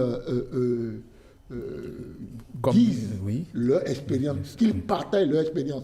Il y en a même qui viennent poser leurs problèmes et d'autres personnes les aident à régler. Et imaginez-vous que beaucoup de personnes âgées étaient seuls. Beaucoup sont devenus seuls, sont seuls. Oui. Les enfants ont grandi. Les petits-fils aussi ont grandi, ils sont partis. Ils sont partis. Peut-être que les mamans sont allées vers les enfants pour rester avec les enfants. Ou les papas sont restés seuls. Les femmes sont veuves. Les hommes sont des veufs. Donc cette émission a permis des rencontres. Des rencontres. Si bien que il se faisait la cour. D'accord. Une sorte de renaissance. Avec ces merveilleux. C'était fort parce que il y avait. Et puis, vous allez sentir que la vieillesse est aussi une étape d'enfance. D'accord. C'est-à-dire quoi? De jeunesse. Oui. Vous voyez des mamans qui m'appelaient pour dire, Oncle Joe, viens dire à ton ami Papito là, hein. Il m'embête là, il raconte des choses, hein. Il dit qu'il m'aime. Est-ce qu'il est franc? Ça c'est une expérience. Alors, mais Oncle Joe, c'est vrai que dans notre société, on a l'impression que dès que la vieillesse commence à s'installer, ou bien on atteint l'âge du troisième âge, pour me répéter, la nouvelle génération a tendance à considérer les vieux, les vieilles comme des sorcières, des sorciers. On les délaisse, on les chasse, on les laisse même dans le dénuement parfois. D'où le thème de cette année, vieillir dignement. Comment est-ce que l'on pourrait corriger cet état de choses, selon vous? D'abord, lorsque vous avez annoncé le thème, ça a rejoint une expérience que j'ai eue ce matin. Ah, super. Alors, quand je voulais venir... j'ai voulu venir en Zim, parce que le tronçon Kounou, ici, c'est souvent le tronçon des bouchons, etc. Et puis, moi, comme je ne sors pas souvent, je garde devant, ma fille garde sa voiture derrière. Donc, sortie, ça va être compliqué. Je suis sorti pour partir quand elle est sortie, parce que j'ai fait un peu de fièvre depuis 48 heures. Oh là là. Donc hier nuit, c'était pas donné, mais j'ai dit, puisque rendez-vous de télévision ou de radio, c'est incontournable, quel que soit mon état de température, je vais venir. Mon fatigue va venir, mais je suis très bien ce matin. Donc quand je partais... Merci Oncle Joe pour avoir honoré cet engagement. Non, mais c'est professionnel. C'est un engagement professionnel. Donc, elle me dit, mais papa, tu vas où? J'ai dit, bon, je vais, j'ai un rendez-vous à la télévision. Et j'ai dit, je préfère aller en Zim pour aller plus vite. Et elle m'a dit, non, papa, il faut être digne. C'est pas parce que quand on va vous voir, on va dire, voilà, vous êtes à la retraite. Vous n'avez plus les moyens. Vous n'avez plus les moyens. Et alors que moi, j'aime aller en Zim parce que ça va rapidement. Et elle a insisté. Elle a dû sortir sa voiture et puis j'ai pris la voiture pour arriver. Donc, vieillir dignement. Et c'est pas parce qu'on a un certain âge qu'il faut se laisser aller. Il faut bien s'habiller. Il faut faire comme si la vie ne s'arrête pas demain. D'accord. Donc, je pense que vieillir dignement, c'est important. Boire la bière de temps en temps, siroter le champagne si les moyens le permettent ou si l'occasion vous le permet, ne pas se recroqueviller. Voilà, ne pas se recroqueviller. Oui, se recroqueviller, ça me rappelle, recroqueviller, C-R-O et puis Q-U, et ça me rappelle A à Z. De A à Z. Justement, de A à Z, on a pu avoir quelques images. On va suivre un extrait de l'émission de A à Z qui nous rappelle que vous êtes journaliste radio et journaliste télé. On suit.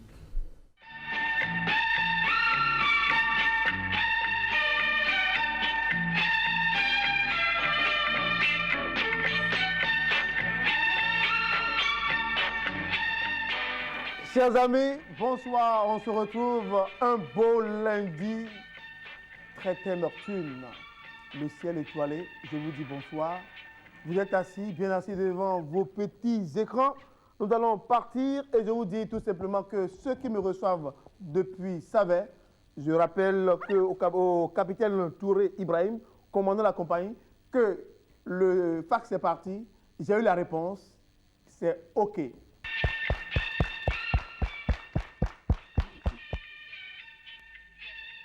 Ce soir, donc, je suis avec beaucoup d'enfants qui sont en vacances et je reçois tout spécialement des enfants venus de Bodje. G. Consonne. Consonne. N. Voyelle. Voyelle. U.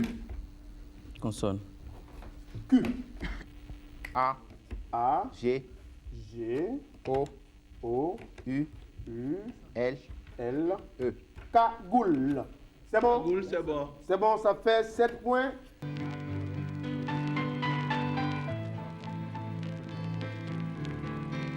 D. D. V. V. E. E. N. N. U. U. E. E. S. S. Advenu. C'est bon. C'est bon. On peut aller passer à 21 amis téléspectateurs. Bonsoir. J'ai avec moi ce soir un tout petit, un jeune. Il aime de A à Z. La semaine dernière, il était là. Cette semaine, il est encore là. Bonsoir, mon petit. Comment tu t'appelles? Da Silva Alessandra. Da Silva Alessandra. Et tu es en quelle classe? Je passe au CE2. Tu passes au CE2? Quelle école? École primaire. Il paraît que tu joues de A à Z, que tu es toujours champion. C'est vrai? Oui. Que tu es toujours premier. Bonsoir, à la semaine prochaine.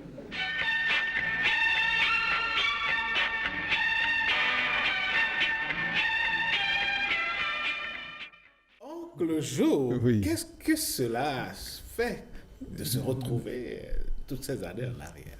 Ça me fait pleurer. Ah oui. Je pleure sans larmes. Oh là là. Et je félicite votre effort, cet effort. Oui. Je connais l'état d'archives de cette maison. Et que vous soyez... Puisque DAZ, je l'ai arrêté depuis 1998. Wow. Ça fait 27 ans. Oui. Et pourtant, vous avez retrouvé ces images, malgré leur état. Je salue. Et puis, est-ce que j'ai changé? Non, justement.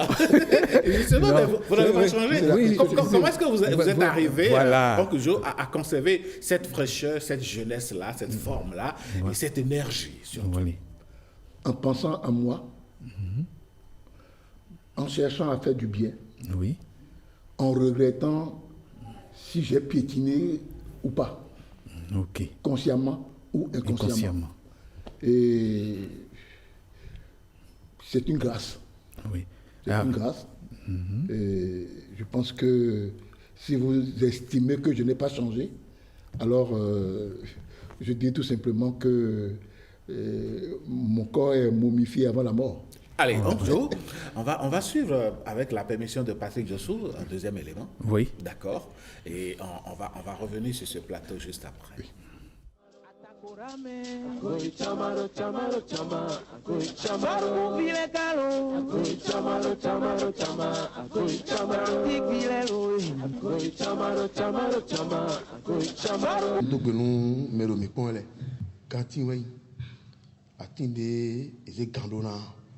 Mikamo paysan tomeo aussi do pele voir do gbeton gbenon mi mo nu supo e kale ku mi se nu supo bu kan le sewe bondo je vivu vidéclé na mo ho bona do de mi mamo di bodo a da bomi ton cardinal gantin e so lo mi me egbe ya e ko isu ma o tonu bi pe to e ka je ka ro meji le mi do na level le ko a ho de leji mi na so egbe ton so do fine boni were vonu.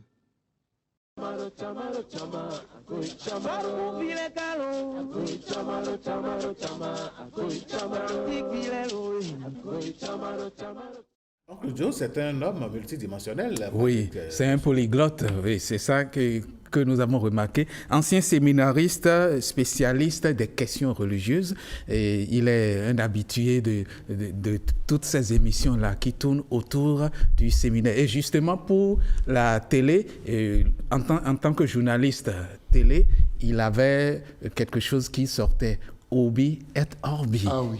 Oui, ça fait des souvenirs. Donc, lorsqu'on fait le bilan de tout cet ensemble de travail fait, est-ce que vous vous sentez bien en suivant notre télévision ou bien, enfin, la télévision, votre télévision, ou vous avez une certaine nostalgie? Alors, le jour où je partais à la retraite, le jour au cours de la messe d'Action de grâce, oui. Mon mot était ceci, et c'est vrai. J'ai commencé mon premier reportage, c'était le 8 décembre 1981. Et c'était l'ordination épiscopale de Monseigneur de Souza, à Ouida.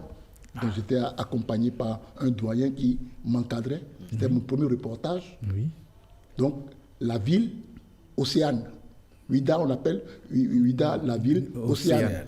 C'est d'ailleurs ma ville. J'ai terminé ma carrière avec les obsèques du cardinal par un reportage à Rome.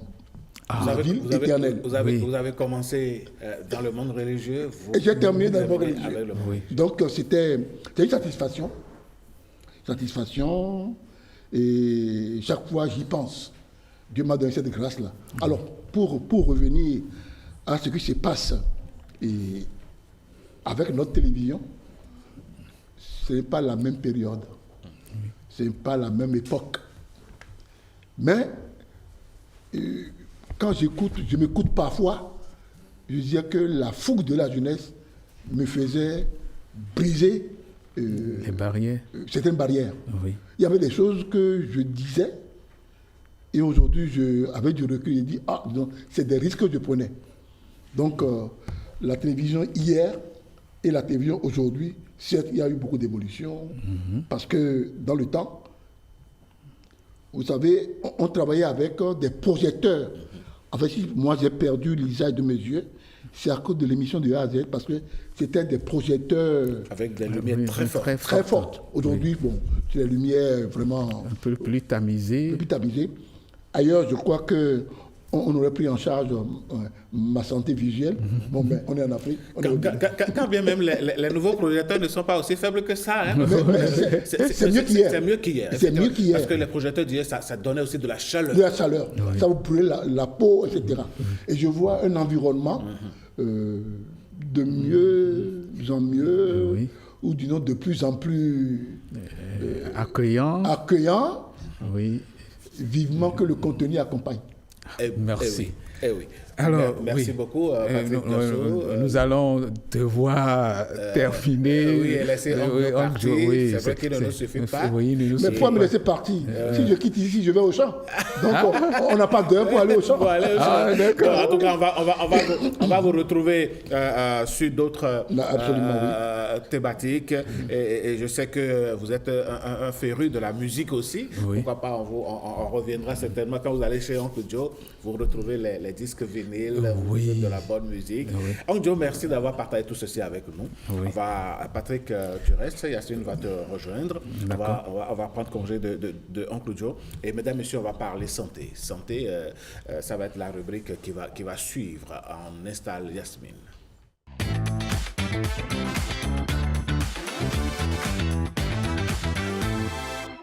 Limiter les enfants, faire des enfants dont les moyens, avec les moyens que vous avez, être en mesure de s'en occuper convenablement et dignement, je dirais. Comment est-ce qu'on peut arriver à limiter les naissances? On a pensé à des méthodes contraceptives, mais là encore, beaucoup de questions, mais énormément de questions. Comment est-ce que vous arrivez à faire le meilleur choix? Ça va être la question centrale avec Yasmine Damata. Yasmine, bonjour.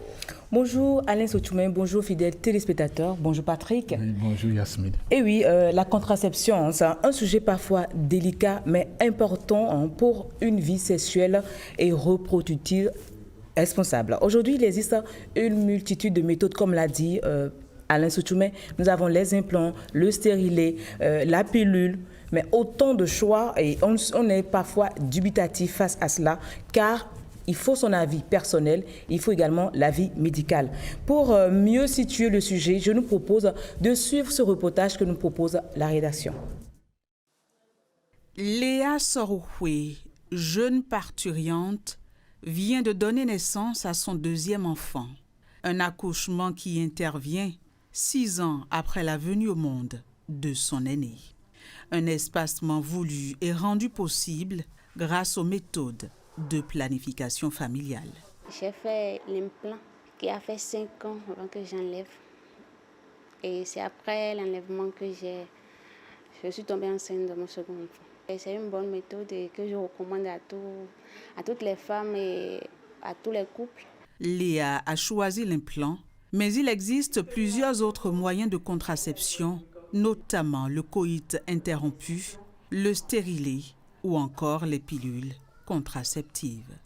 Et nous pouvons citer entre autres des méthodes hormonales qui sont des pilules.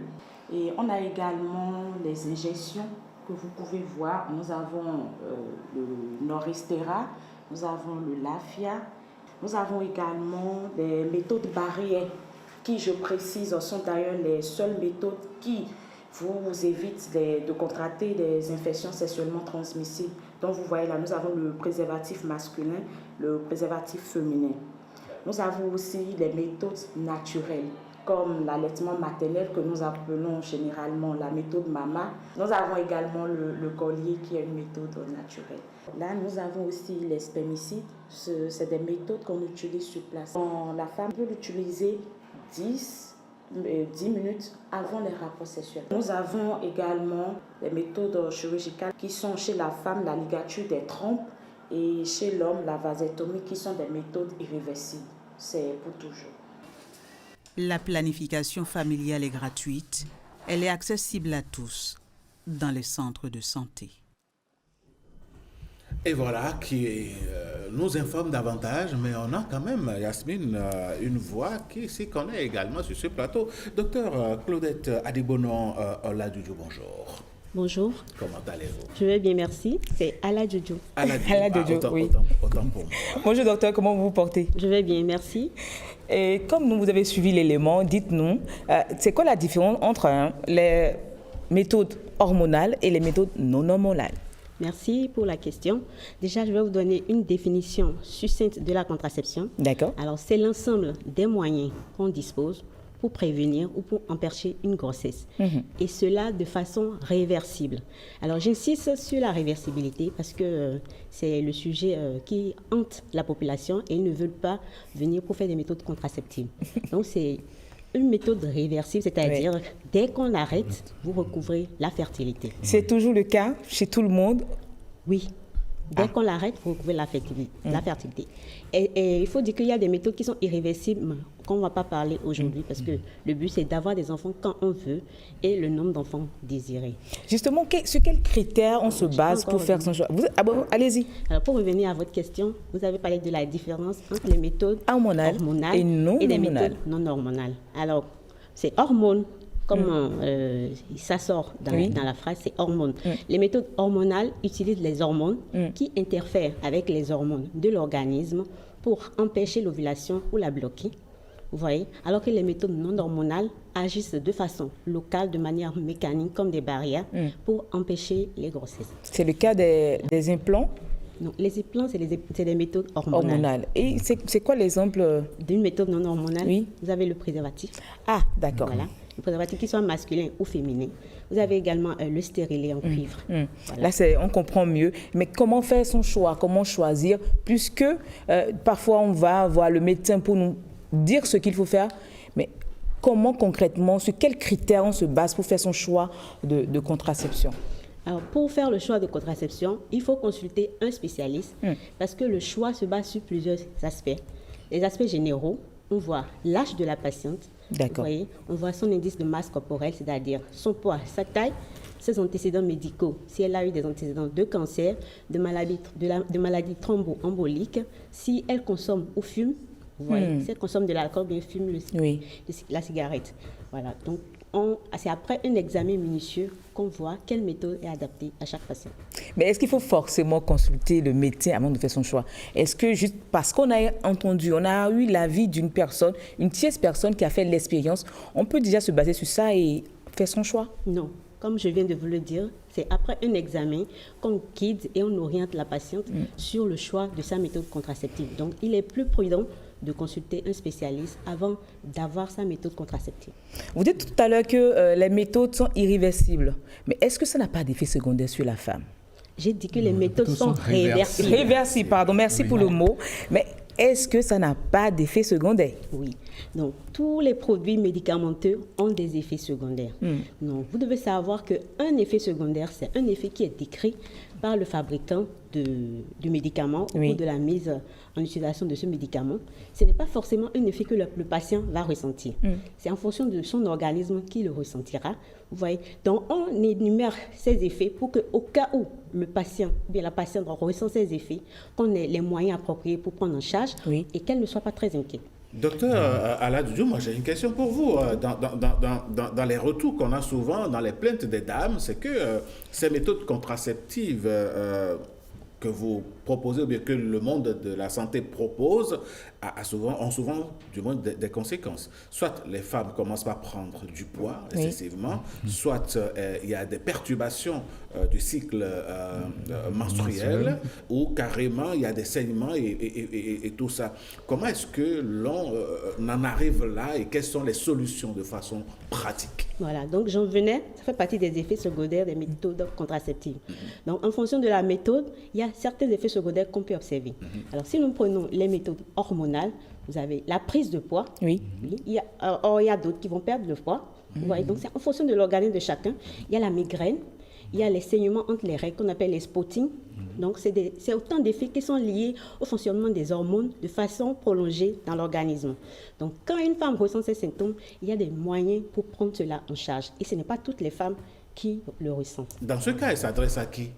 Pardon? Dans ce cas, elle s'adresse à qui? C'est des effets secondaires qui ont été observés chez les patients lors de la mise en expérimentation des médicaments. Donc, on les relate au cas où la femme ressent Ça peut être n'importe qui, mais ça ne veut pas dire que parce que Adam a ressenti cet effet, Yves va le ressentir. Je crois que la question de Alain, c'est quand on a ces effets secondaires, à qui on se réfère? Oui, il faut se référer au service de soins.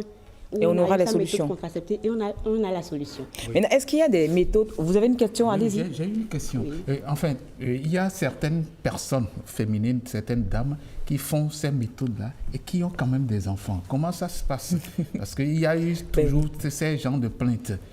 J'ai beaucoup de témoins qui avaient des stérilés et qui sont tombés enceintes. Et pire, j'ai appris que l'enfant vient parfois avec des malformations. Est-ce vrai?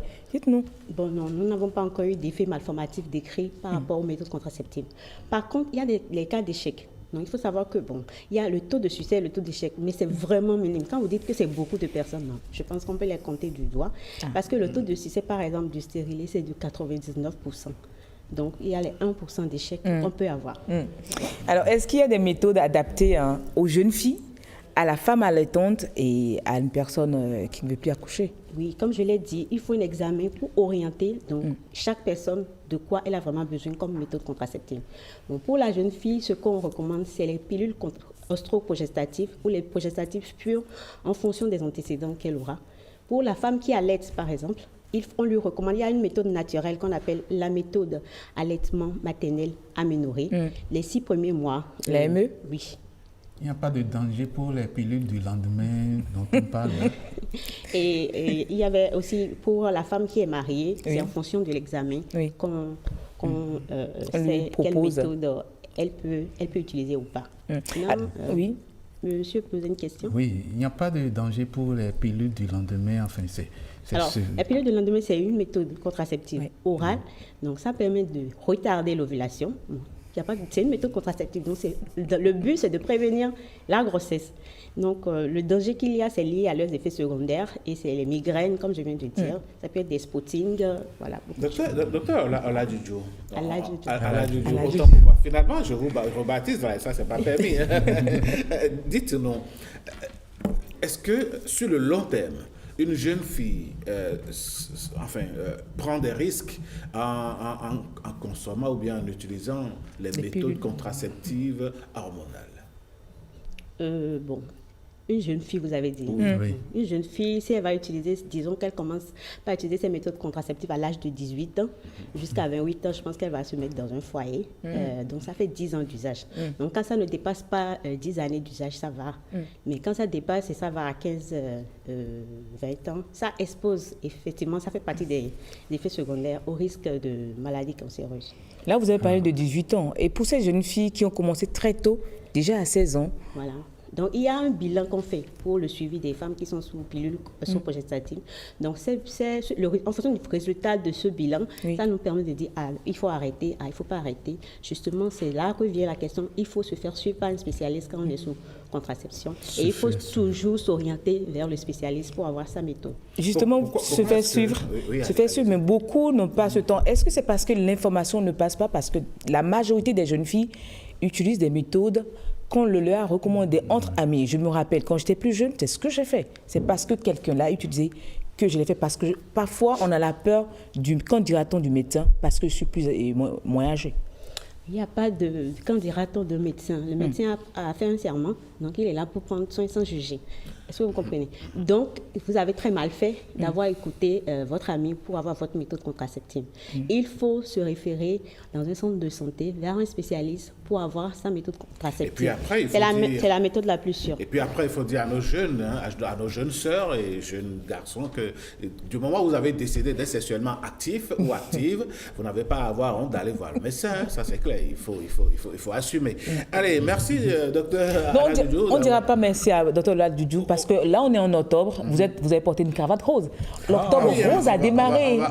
Justement, est-ce que très rapidement, docteur peut nous dire, est-ce qu'il y a des activités? Non, ça va pas le faire. Désolé, parce que là, on est bloqué par le temps. On va vous réinviter par contre pour parler de cette thématique-là. Ne vous en faites pas. Ici, c'est chez vous. Mais on va pénaliser vraiment nos invités qui ont d'autres... d'autres activités, d'autres occupations à gérer. Et qui était là très tôt. On va donc prendre congé de Dr Alain Jojo et puis on va voir comment est-ce que le Bénin est en mouvement, comment est-ce que le Bénin bouge, comment est-ce que le Bénin évolue. Ça va être avec Ghislaine Adimi qui nous réserve un sujet très croustillant ce matin.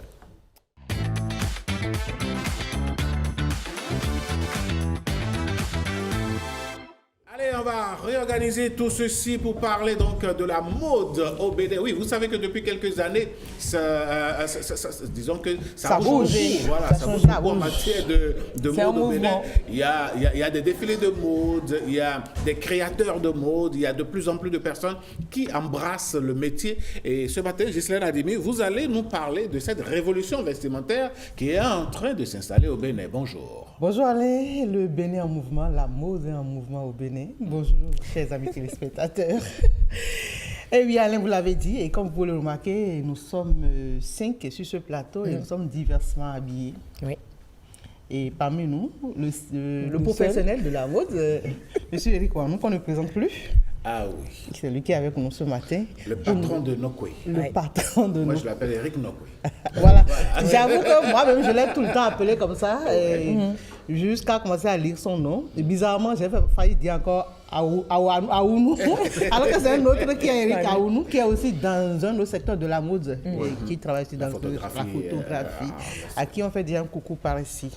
Alors oui, chers amis téléspectateurs, nous allons parler de la mode en évolution, la mode en éclosion au Bénin. Et la question qu'on se pose aujourd'hui, est-ce qu'on est à la quête d'une identité? Est-ce que c'est l'identité vestimentaire du Bénin qui est en éclosion? Monsieur Eric Ouanou, merci beaucoup d'avoir répondu à notre invitation. Tout le plaisir est pour moi. Et si on vous demandait de répondre tout de suite à cette question? Oui, alors je dirais qu'on ne peut pas parler d'éclosion d'une identité béninoise dans la mode.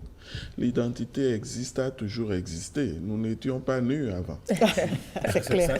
On ne circulait pas nus. On avait notre identité, notre façon de nous habiller. Ce qui se passe aujourd'hui, c'est la valorisation de plus en plus importante de cette identité.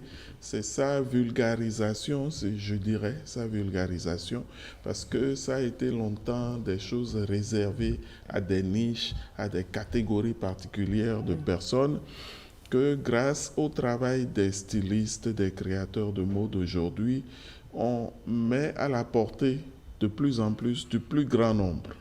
En fait, c'est ce qui est en train de se passer actuellement. C'est dommage, hein? La dernière fois, on a parlé de stylistes, de mannequins.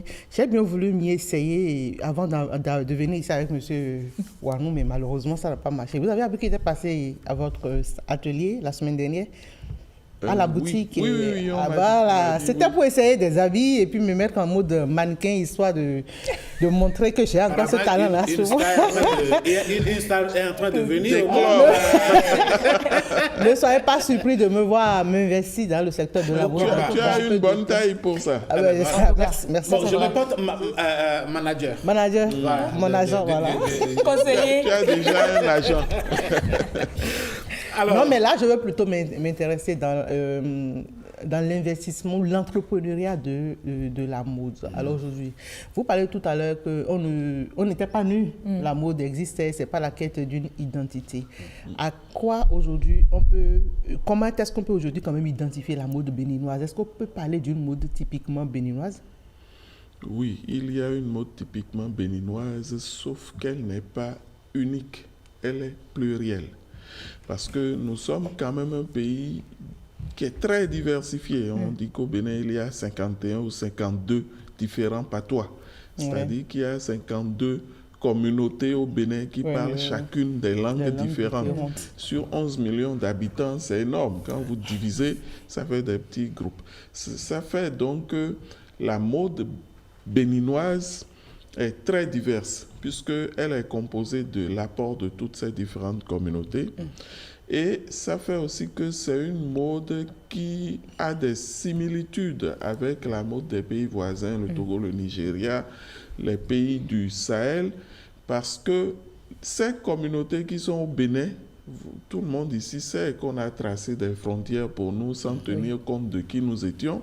Et donc, toutes ces communautés sont au-delà de nos frontières. Il y en a une partie au Bénin, une partie qui est dans d'autres pays.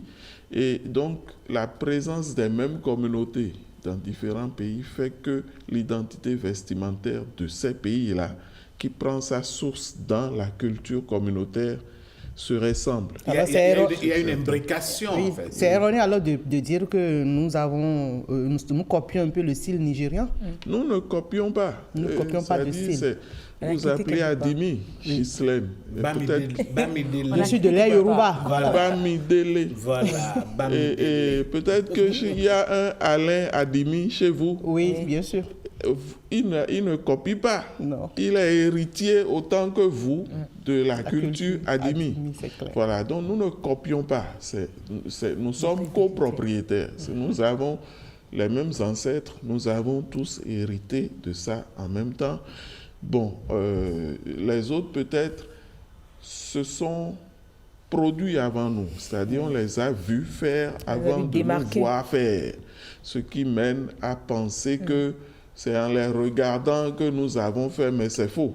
Nous avons hérité ça, nous aussi, de notre filiation. Alors moi, j'ai fait toute cette généalogie de base pour essayer de comprendre un peu, est-ce à dire que c'est à cause de toute cette diversité culturelle que nous avons qui fait qu'aujourd'hui, la mode, elle est coulisse au Bénin. Il y a plusieurs modes, il y a plusieurs stylistes aujourd'hui et beaucoup de gens s'investissent dedans. Aujourd'hui, on a des stylistes spécialistes de la mode traditionnelle, on a des stylistes spécialistes de la mode moderne, si je peux m'exprimer ainsi.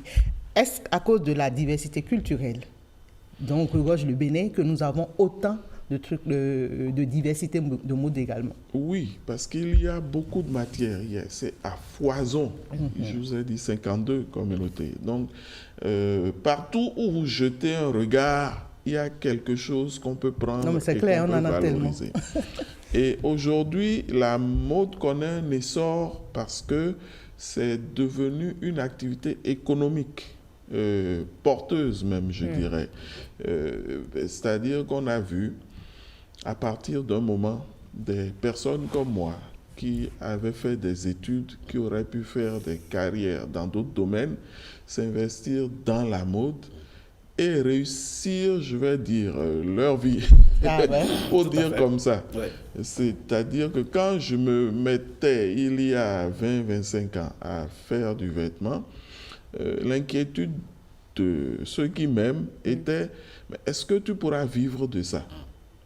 Et puis à l'époque, je ne vous arrête pas, on disait que tu veux devenir tailleur. Tailleur. Voilà. Tailleur. On considérait que c'était réservé à ceux qui avaient échoué en classe. Voilà. Donc c'était genre on les appelait la série C. Laissez pour compte. Les laissés pour compte. C'est le prolétariat, quoi. Ceux qu'on ne peut pas utiliser à faire autre chose, ils iront faire ça.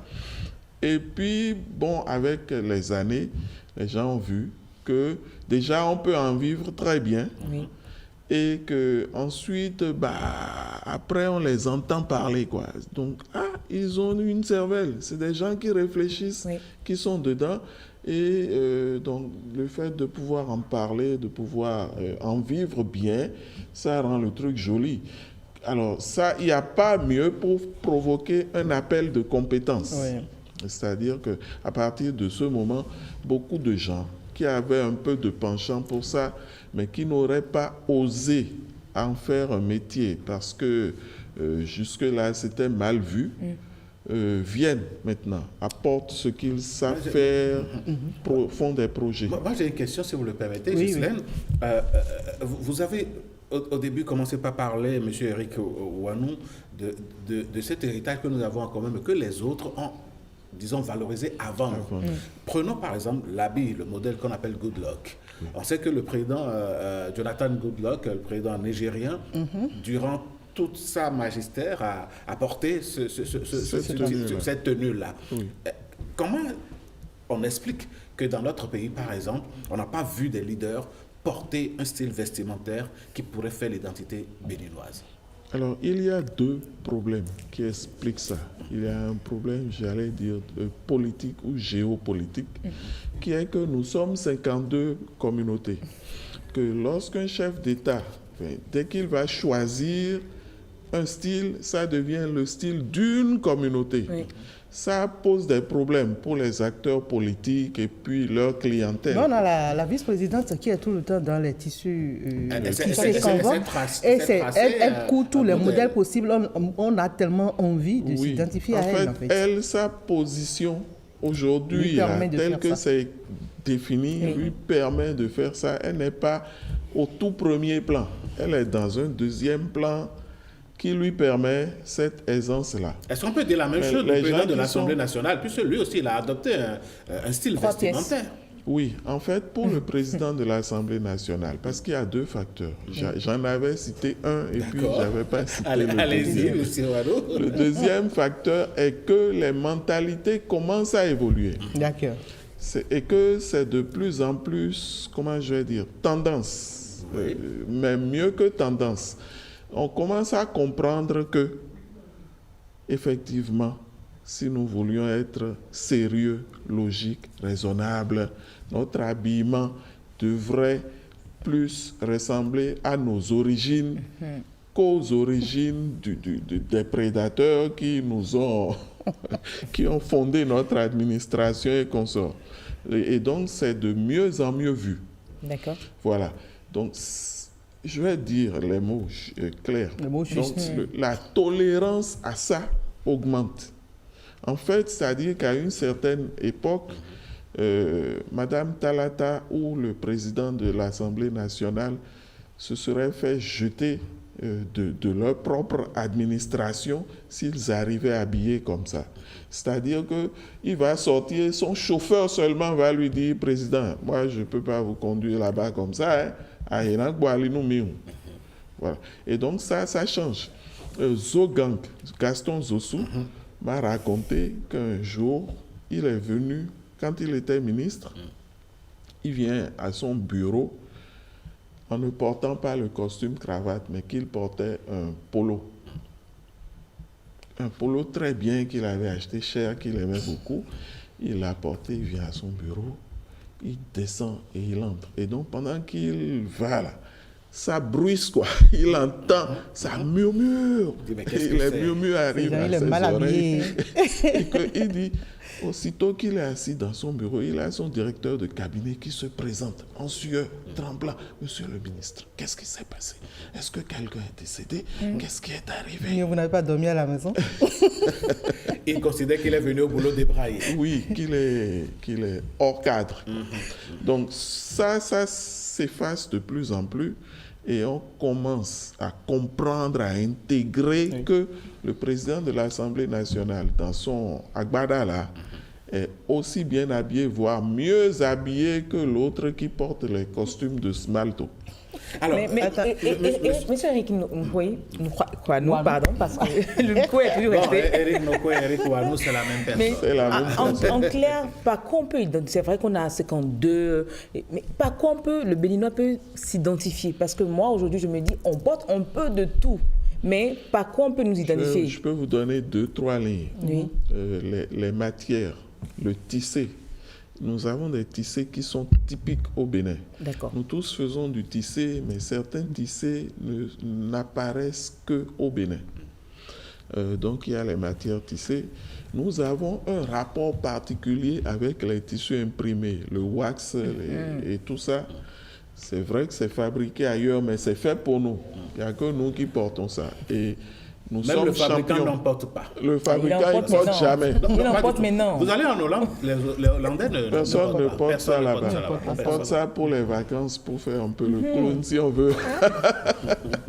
Donc, nous avons un rapport vraiment particulier avec ça.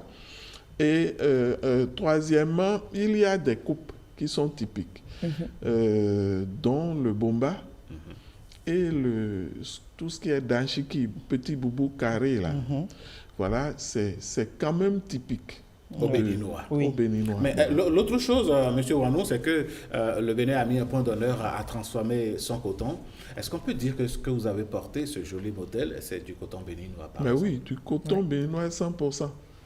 Wow. Et vierge. Ah oui, c'est vierge. C'est quoi C'est-à-dire on l'a pas traité. C'est du coton qui a grandi, on l'a planté sur des terres béninoises, On l'a avec des transformé mains sur place. béninoises, récoltées au Bénin, usinées au Bénin, mais Travaillées au juste Bénin. usinées, quoi. On n'a pas rajouté. Il a sa couleur native, là. Il a sa couleur d'origine. Travaillé. On l'a C'est pas bio. décoloré, Et pas un Béninois. traité. On sent tellement Voilà. qu'il est fier. Porté par un Béninois. Voilà, porté par un Béninois, Mais fièrement Béninois. Qu'est-ce que Eric Noko est fier de son travail. Franchement.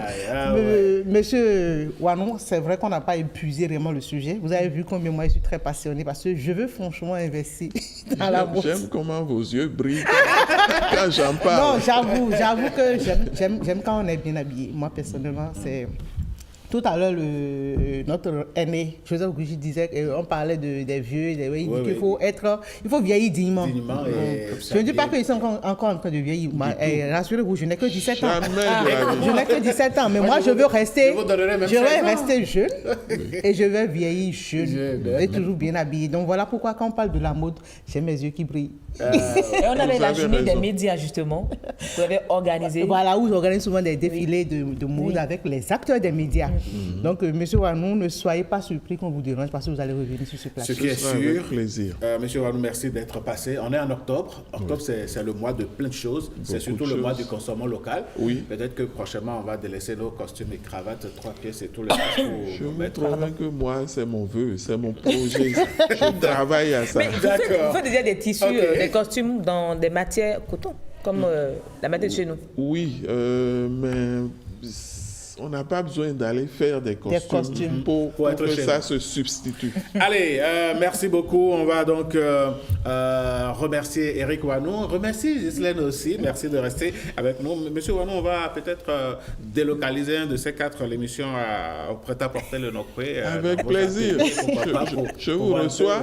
Et j'ai un bon pâtissier qui va servir de la bonne bouffe pour tout le monde. Après l'émission, on a le petit déjeuner servi. Promesse reçue. Allez, mesdames, messieurs, on va enclencher sur éducation aux médias. Je le disais à l'entame de cette émission, vous le savez très bien. Si vous ne vous protégez pas sur les réseaux sociaux, vous vous exposez et vous n'aurez que les yeux pour pleurer. Mais ici, nous, on ne veut pas que vous pleuriez. On va vous donner les astuces, les conseils qu'il faut. Voici éducation aux médias.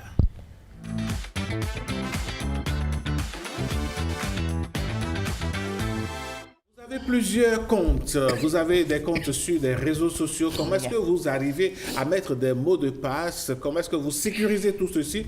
Marvin, bon, c'est Promise. Marvin, bonjour. Bonjour. Vous avez décidé de nous filer les bons tuyaux aujourd'hui, les bonnes formules pour pouvoir nous protéger sur les réseaux sociaux. Oui, oui. Aujourd'hui, on va parler. Bonjour, chers téléspectateurs. Bonjour, Ghislaine. Bonjour, Marvin. La leçon est totalement suivie. Voilà, deuxième leçon de la semaine. Alors, aujourd'hui, on va parler de mots de passe et de sécurité. Comment sauvegarder ses clés numériques sur les réseaux. Ça va tourner autour de 3 axes. Déjà, la création du mot de passe. Il est important de mettre des mots de passe solides. Il ne faudrait pas mettre les dates d'anniversaire, il ne faudrait pas mettre les jours de naissance ou encore des trucs que tout le monde peut deviner facilement. La bonne pratique est de mettre au moins 12 caractères, un mélange de chiffres, de symboles et de lettres. Yasmine, exclamation, 123 points. Non, je risque d'oublier le 123. Elle va mettre Yasmine Rasta, point. Voilà. Donc, c'est un peu ça, en fait, un mot de passe assez solide que vous devez utiliser pour chaque compte et que vous ne devez surtout pas mettre sur plusieurs autres comptes. Si votre mot de passe est Yasmine 123, exclamation point, et pour Facebook, il reste pour Facebook. Wow. Vous faites un autre mot de passe pour Instagram, un autre mot de passe pour LinkedIn, un autre mot de passe pour TikTok et autres. Ajouter une couche supplémentaire de double authentification. Après la création du compte, il est important de mettre la double authentification qui est un système qui permet de vous envoyer forcément un code quand une personne essaie de se connecter sur votre compte ailleurs que votre téléphone. Parce que quand votre téléphone est connecté pour une première fois, on sait que c'est Samsung qui s'est connecté.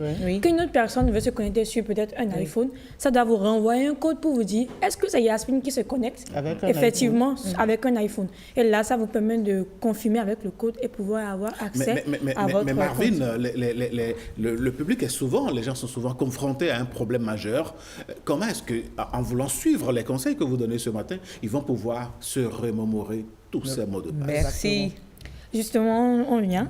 Il faut surveiller et gérer les comptes. Vous savez que sur les téléphones portables, il y a le gestionnaire de mots de passe qui est là. Et à chaque fois qu'on crée un mot de passe, Google nous suggère automatiquement d'enregistrer ce mot de passe dans le gestionnaire. Et quand on enregistre le mot de passe dans le gestionnaire, arrivé sur l'application, automatiquement, on n'a plus besoin de penser au mot de passe. Google affiche automatiquement le mot de passe et ça nous donne accès au compte. Mais bizarrement, moi j'ai souvent peur de ça. Ça revêt parce que en fait, si j'ai mon portable, je l'ai perdu et que quelqu'un d'autre là, c'est qu'il a tous mes passes, tout est ouvert dessus. Voilà le problème. Pas forcément. Votre gestionnaire de mots de passe également doit être sécurisé. Le gestionnaire de mots de passe, c'est que c'est votre adresse email. Vous devez perdre tous les mots de passe que vous voulez, mais n'oubliez jamais le mot de passe de votre adresse email. Et aussi noter les mots de passe dans un carnet sécurisé. On suppose que votre téléphone, c'est votre téléphone. Si il se perd, c'est que déjà il y a le déblocage du mot de passe pour entrer, pour avoir accès à l'interface du téléphone. Vous pouvez perdre tout, mais votre mot de passe de votre adresse email qui regorge votre gestionnaire de mots de passe doit être dans votre tête. Donc, il doit être vraiment facile. Peut-être Yasmine. C'est fastidieux. Hein. Je vois Ghislaine avec son soupir qui dit vraiment c'est compliqué moi, tout ça. Moi, j'aime pas me compliquer la vie avec ces histoires-là. Mais il y a l'autre méthode. Mot de passe partout. Non, mais si on met le mot de passe partout, on suppose que vous avez mis le même mot de passe sur tous les réseaux sociaux. Dès qu'une personne, il y a l'effet domino. Dès qu'une personne prend votre mot de passe Facebook, elle a accès à tous vos mots de passe. À tous les autres. Oui, bon, j'avoue que j'ai déjà suivi le revers une fois. Mon compte Facebook a été piraté. Mais ce qui m'a peut-être sauvé, c'est que le gestionnaire, je n'ai pas le gestionnaire de mots de passe, la sécurisation à double authentification. Du coup, ça me demandait sur mon téléphone s'il faut confirmer ou pas. La personne a pu avoir le Facebook, mais n'a pas pu entrer dans mes autres trucs à cause de ça. Donc c'est... Alors, mais l'autre chose, l'autre méthode, c'est que parfois, vous pouvez enregistrer tous vos mots de passe comme dans votre bloc-notes du téléphone, par exemple. Ou bien, et si vous perdez le téléphone vous perdez le téléphone. Non, mais moi, pour la manière dont moi je fonctionne, déjà, je note tous mes mots de passe avec les mails dans un bloc-notes. Et bien, on ne bouge pas tout avec les bloc-notes. Oui, dans un bloc-notes téléphone. Les téléphones ont des bloc-notes. Dans un bloc-notes téléphone, mais je fais des captures d'écran de ce bloc-notes-là que je mets dans le drive de mon mail principal. Donc, peu importe ce qui se passe, si je perds mon téléphone, si je perds tout, quand j'ouvre le drive de mon mail, j'ai la liste de tous mes mots de passe. D'accord, ça c'est une belle astuce. Alors, Marvin, l'autre chose, on va revenir un peu en arrière par rapport à la double authentification. Il faut expliquer effectivement aux gens que vous pouvez vous connecter sur plusieurs appareils de par le monde. Je suppose par exemple que j'oublie mon téléphone à la maison et que je débarque à Lomé ou bien à New York et que j'achète un téléphone, il va falloir que je me connecte. L'autre chose, quand un hacker tombe sur votre appareil, les appareils aujourd'hui sont dotés de Face ID et tout le reste. Comment ils arrivent à déverrouiller tout ça malgré les précautions que vous prenez? On flash le téléphone. Ouais, tout bon. On flash le téléphone. C'est simple. Pour déverrouiller un téléphone qui ne nous appartient pas, bon, je ne vais pas donner l'astuce, mais quand même, on peut le faire. Ça revêt de l'ordre informatique, purement informatique. Mais quand même, je peux vous dire à 100% qu'on peut flasher un téléphone qui ne nous appartient pas. On peut utiliser un téléphone qui ne nous appartient pas. On peut même copier nos données, il paraît. On peut dupliquer tout un téléphone. Il suffit juste d'insérer un code qui permet de dupliquer tout votre téléphone. Comment faire alors pour la sécurité 100% sur le net? Bon, avec le numérique, on ne peut pas être sûr à 100%. On compte juste sur le Centre national d'investigation numérique. Qui lui-même parfois semble ces derniers temps dépassé par les événements. On compte juste ça, mais le numérique n'est pas vraiment sûr à 100%. On peut justifier un peu et ajouter notre touche artisanale, noter tout dans un carnet, voilà. Eh bien, voilà, je crois que nous avons fait le tour, que les utilisateurs des réseaux sociaux prennent leurs dispositions pour ne pas se faire donc harakiri et se faire arnaquer aussi de toutes les façons. Merci Marvin pour ces conseils. Vous nous revenez demain pour d'autres astuces, pourquoi pas toujours dans le monde des médias. Allez, chers amis, on va accueillir maintenant Marcel Arossi pour la revue de presse. Ça va être la dernière marche pour descendre de cet immeuble que constitue donc bonjour le Bénin.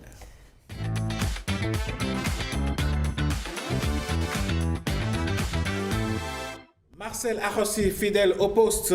Marcel, bonjour. Alain, bonjour. Bonjour à tous. Alerte rouge sur les farines infantiles blédines.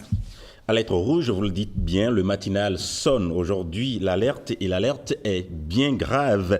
Dans ces colonnes, le quotidien rapporte que l'Agence béninoise de sécurité sanitaire des aliments, la BSSA, a détecté des substances impropres à la consommation dans des farines infantiles blédines importées de France et déjà distribuées au Bénin. Le journal explique que le danger se cache dans l'aflatoxine B1, une toxine silencieuse mais redoutable retrouvée à des doses supérieures au seuil réglementaire. Et c'est la santé de nos nourrissons, de nos tout-petits qui se retrouvent donc menacés. Le matinal souligne que le communiqué officiel de la BSSA invite distributeurs et consommateurs à la plus grande vigilance sur l'ensemble du territoire. Il ne s'agit pas seulement de rappel à l'ordre, c'est une mise en garde, presque un cri d'alarme lancé pour protéger les plus vulnérables, nos enfants. Un sujet qui, au-delà du simple fait divers sanitaire, interpelle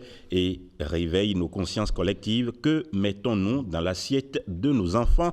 Voilà donc l'avertissement porté à la une du quotidien Le Matinal. Un signal fort, une alerte rouge qui ne doit laisser personne indifférent. Marcel Arrossi, nous parlons donc de e-commune. La nation chante la révolution numérique au cœur du moins des collectivités locales. La nation, vous le mentionnez, quotidien de service public ce matin ouvre ses colonnes sur une révolution numérique qui prend racine au cœur même des collectivités territoriales. Le quotidien annonce, raconte et célèbre le projet e-commune officiellement lancé à Cotonou. Dans un style solennel, le journal décrit cette innovation comme une passerelle entre l'administration et le citoyen. Plus besoin, souligne-t-il, de faire la queue dans les mairies pour obtenir une autorisation ou un document. Désormais, à Porto-Novo, Lokossa et Djougou, il suffit d'un clic d'un écran et l'administration communale s'ouvre depuis le téléphone ou l'ordinateur. La nation insiste, c'est une étape décisive, un tournant majeur vers la modernisation de la gouvernance locale. Un projet structurant et porteur d'espoir, déclare le maire de Porto-Novo, Charlemagne Yankoti, dont les propos sont relayés avec force. Le journal relaie également la voix du ministre de la décentralisation, Raphaël Akotagnon, pour qui e-commune incarne la performance et la transparence au service des citoyens. Mais c'est la ministre du numérique, Aurélie Adam Soulé-Zoumarou, qui élève le ton et donne une dimension humaine à cette innovation. Ce n'est pas un simple projet informatique, rapporte La Nation, c'est dit-elle, une nouvelle relation entre l'administration et les citoyens. Chaque déplacement évité, chaque coût supprimé, chaque gain de temps devient une victoire pour les populations. Ainsi, le journal est clair et martèle, e-commune n'est pas seulement une solution technique, mais un symbole, une promesse d'équité, d'inclusion et de proximité. Le numérique au service de la démocratie locale et la nation esquisse déjà l'avenir.